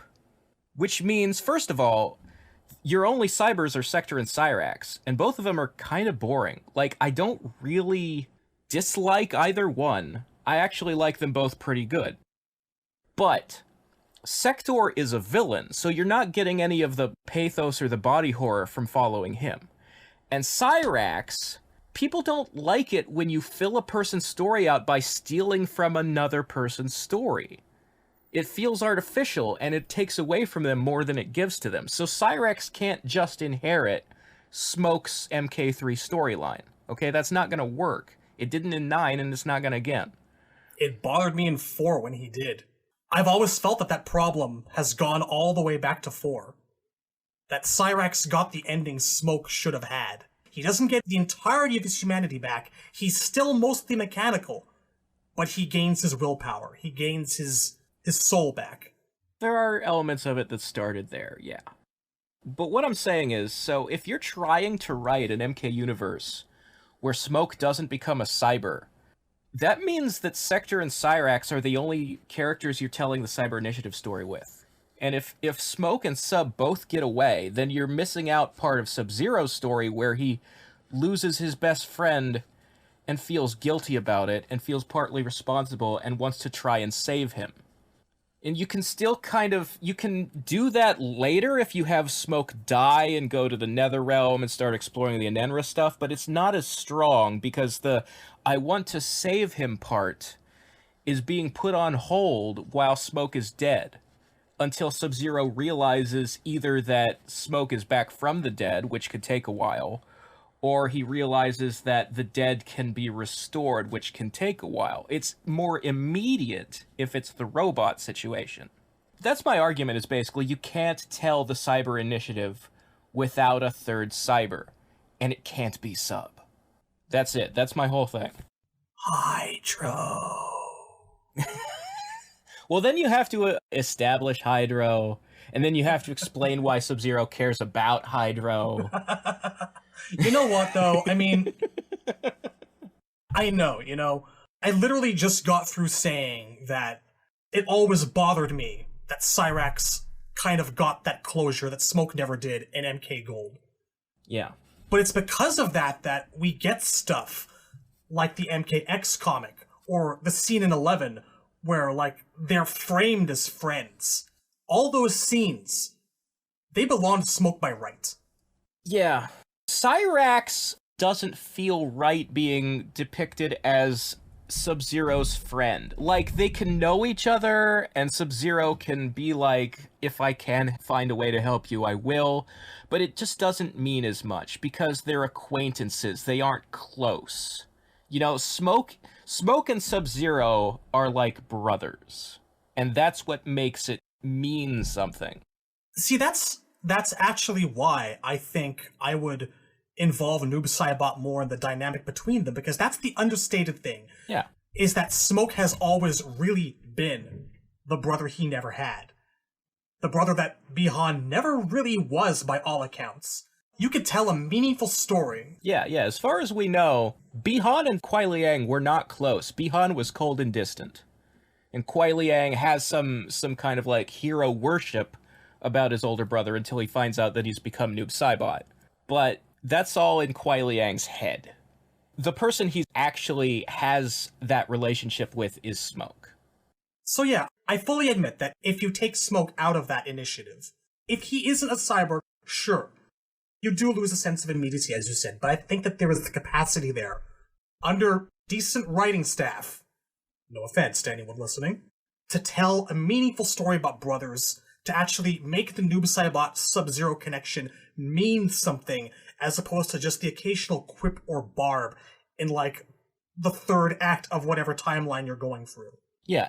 A competent writer would tie those three together in a meaningful way. Definitely, and I agree with you that, like, Noob Saibot should definitely be part of the Sub-Zero and Smoke story, and that's why, when Deception came out, a lot of people were mad about Noob Smoke being merged as, like, a tag team character. because they felt that it undermined Smoke, that it made him just this mannequin, the Noob Saibot was the real character. I never had a problem with it because I like the idea, and Deception didn't go all the way with it, and I would love to see someone actually do it. Depicting Noob Saibot as this corruptor figure who gets in between the two of them and is like, hey, Kuai Liang, I'm stealing your best friend from you. He works for me now, and there's nothing either of you can do about it because he's under my control. Mwahahaha. You know, that adds something there. That's a good story thread. Things I was hoping that Armageddon would give us that it never did, you know? Yeah. Yeah, exactly. You know what?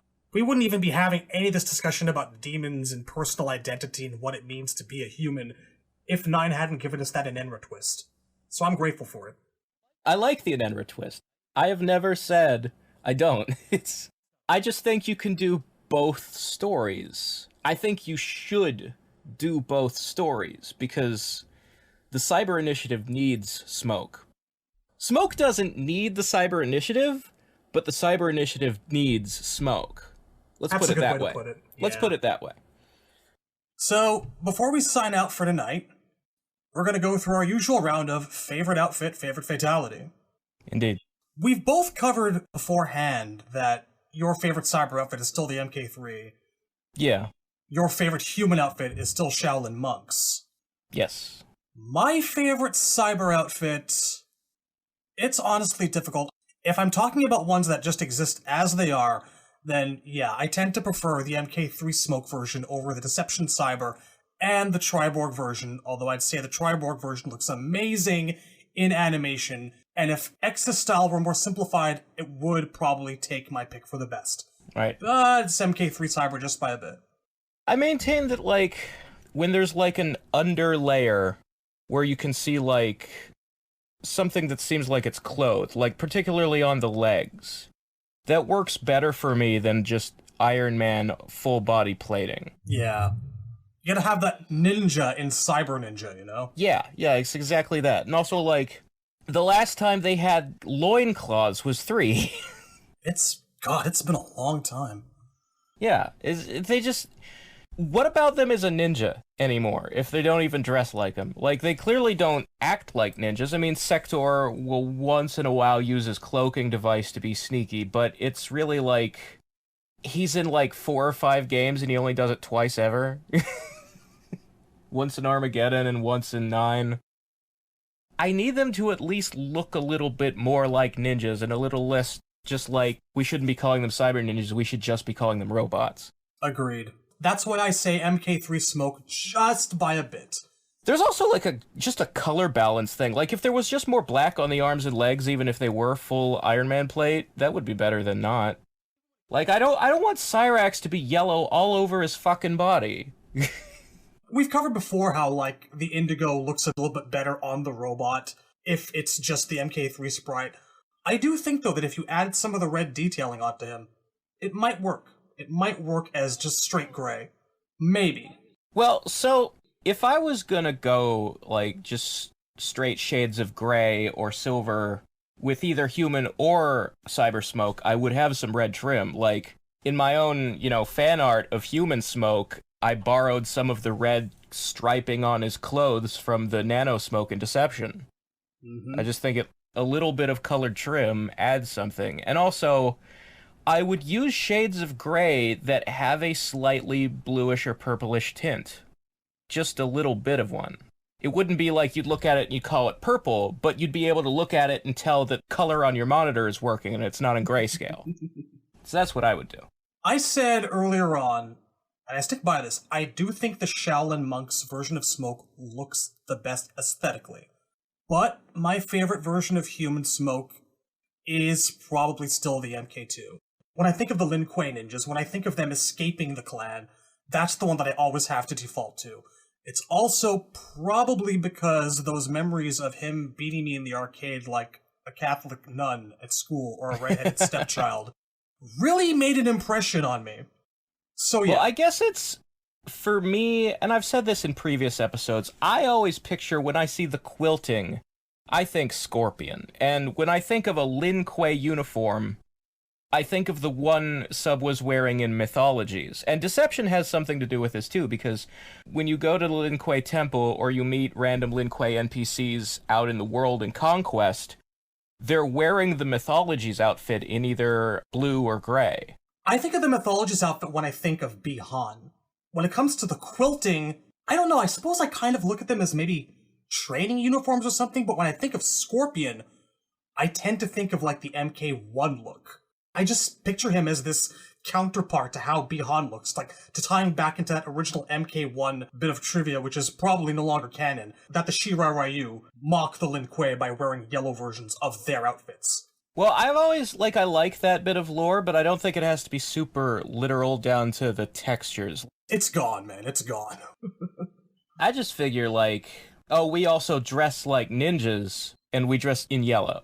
Oh yeah, that's what it is now. The reason I like the Mythologies outfit for the Lin Kuei is because of the plastic wrist and shin guards with these, zigzagging patterns on them.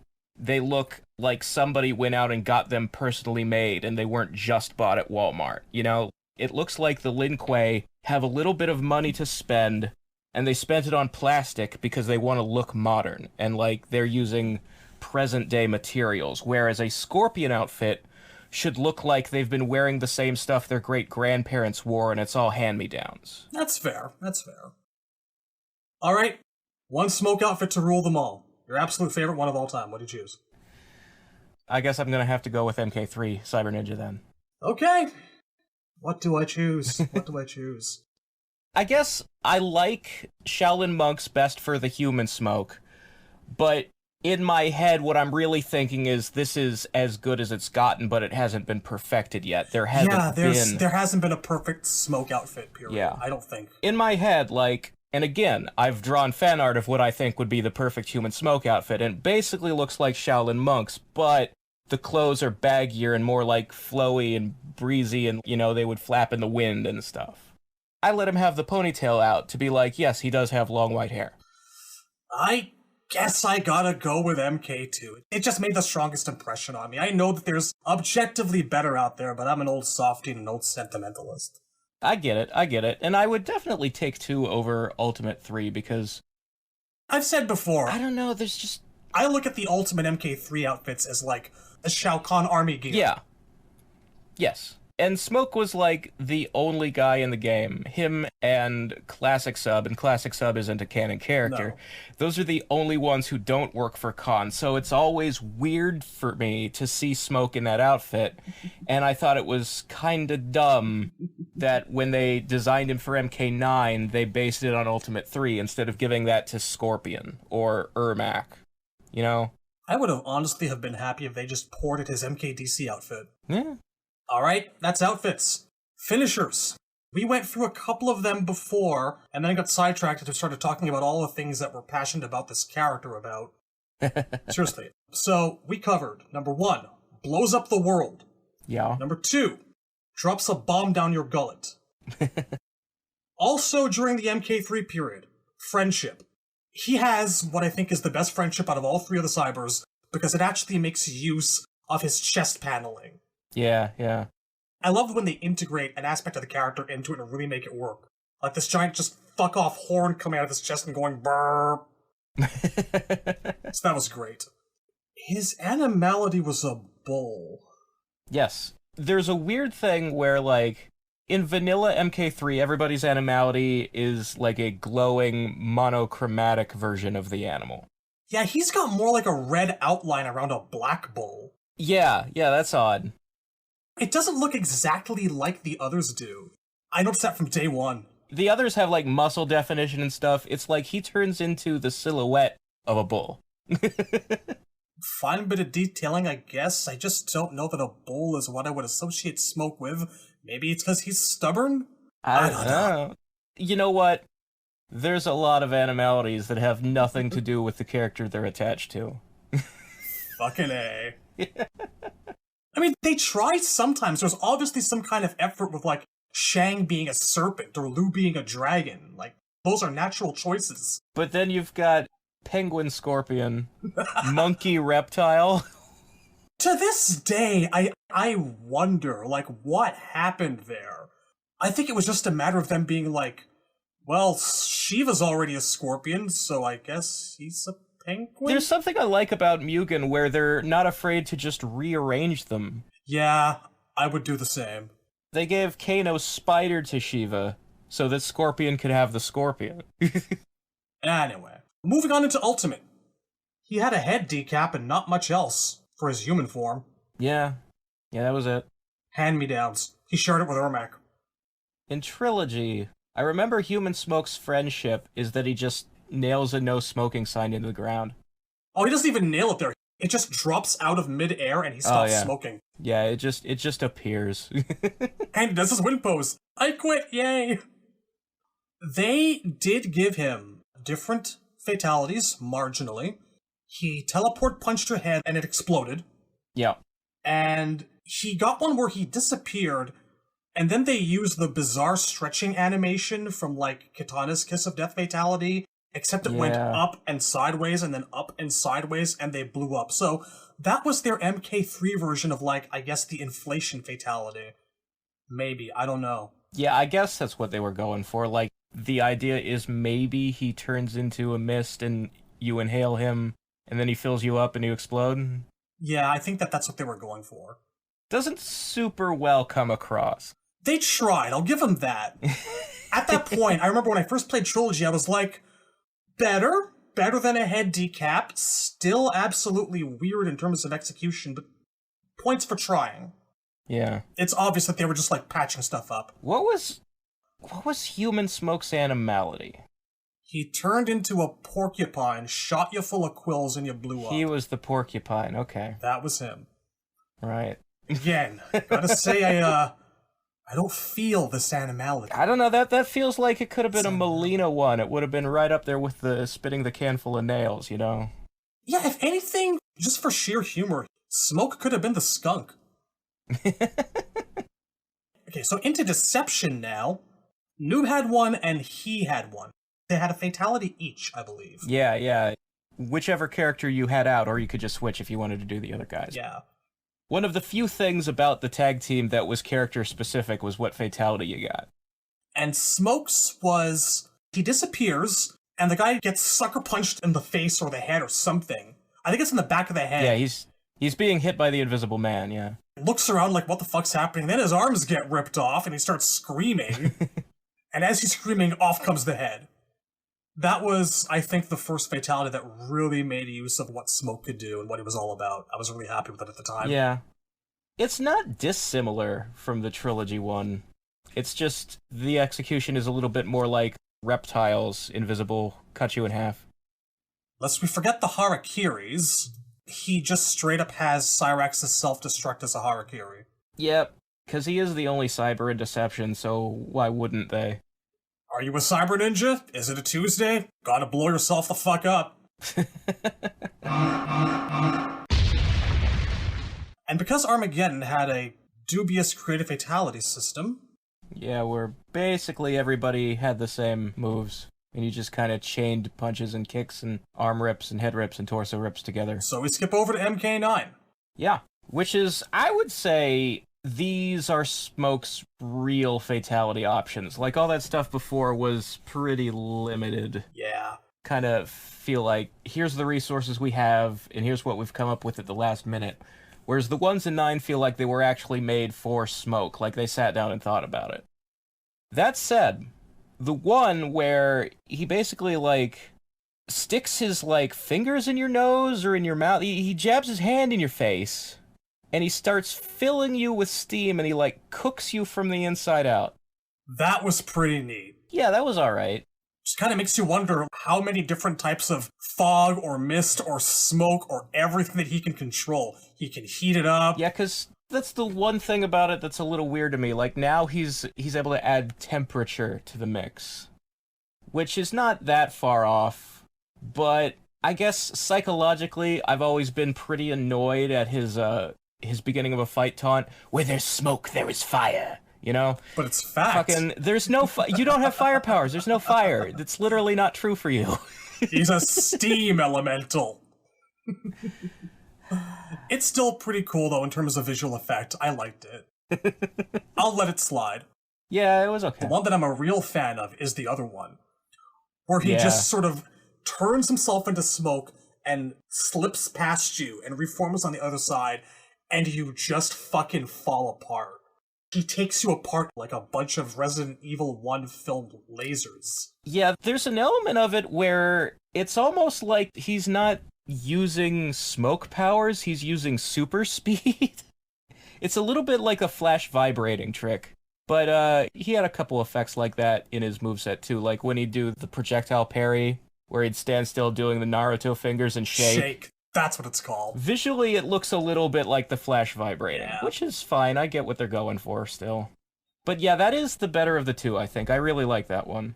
Special mention, he has a babality where he farts out smoke, sits down, and starts crying. Yeah. Yeah, babalities were mixed a little bit with friendships in 9. They made them cute. Yeah, the babies would do specialized things. Do something to themselves to make them cry. Alright, so that's it. That's every fatality he's ever had, unless I'm actually missing something, which I don't think I am. I've tried to be pretty thorough. Well, there's Triborgs, but that doesn't really count. No, I don't count that. Whatever chunky slice of beef thing that he was doing. I can't. Yeah. The only part of it that's smoke is that when he turns into the compactor thingy, it shoots the tridents. Yes, that's true. To pull them in. That's smoke's only contribution to that finisher, so fuck it. Disqualified. Alright, your favorite fatality. Drumroll, please. Of the limited options at hand, my favorite is the second one from 9, where he passes through them and they fall apart. But my honorable mention would be Cyber Smoke shoving the bomb down their throat. It's the same for me. I think that his absolute best one so far is just the taking you apart from the inside out from 9.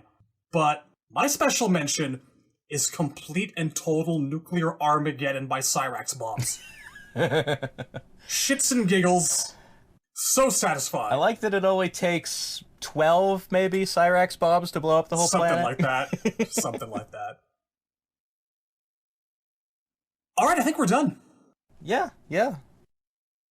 On that note, I guess we end things for the night. Yeah. That's... Alright. That was Smoke, everybody. We finally did it. It's done. We're almost over the hump of MK2. Next is Kintaro. That might not be that long an episode. No, honestly, I think we can knock that out of the park in an hour and a half. I got some stuff to say. Yeah.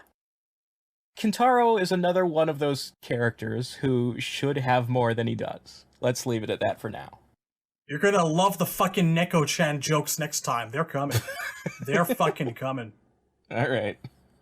So, on this note, I'll close by saying if you want to enjoy some good smoke the way you've never really enjoyed them before, like I currently am, I endorse this. Go to MortalKombatPlus.com.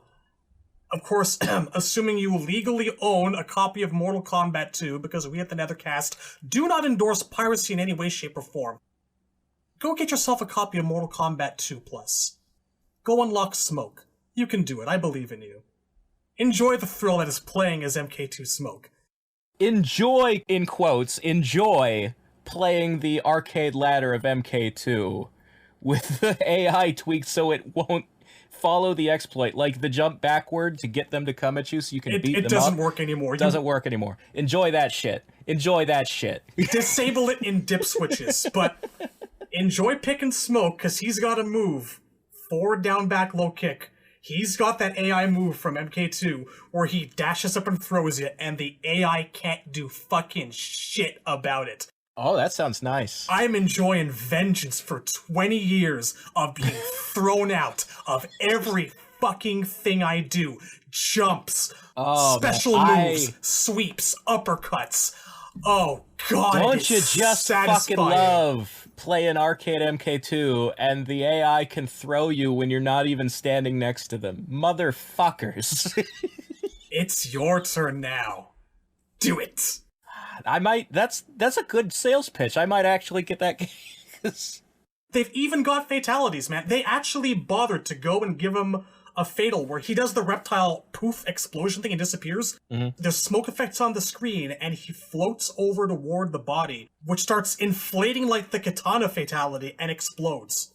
I like it. It's good shit. I like it. He's also got the ultimate MK3 head uppercut decap fatality, and the triple head glitch still works with it. They can't all be winners. Fine, whatever, it's legit. So sometimes you gotta have a little filler. Thanks for tuning in, folks. We'll see you real soon. Buy a smoke doll. Later, nerds. Feel the power of Toasty!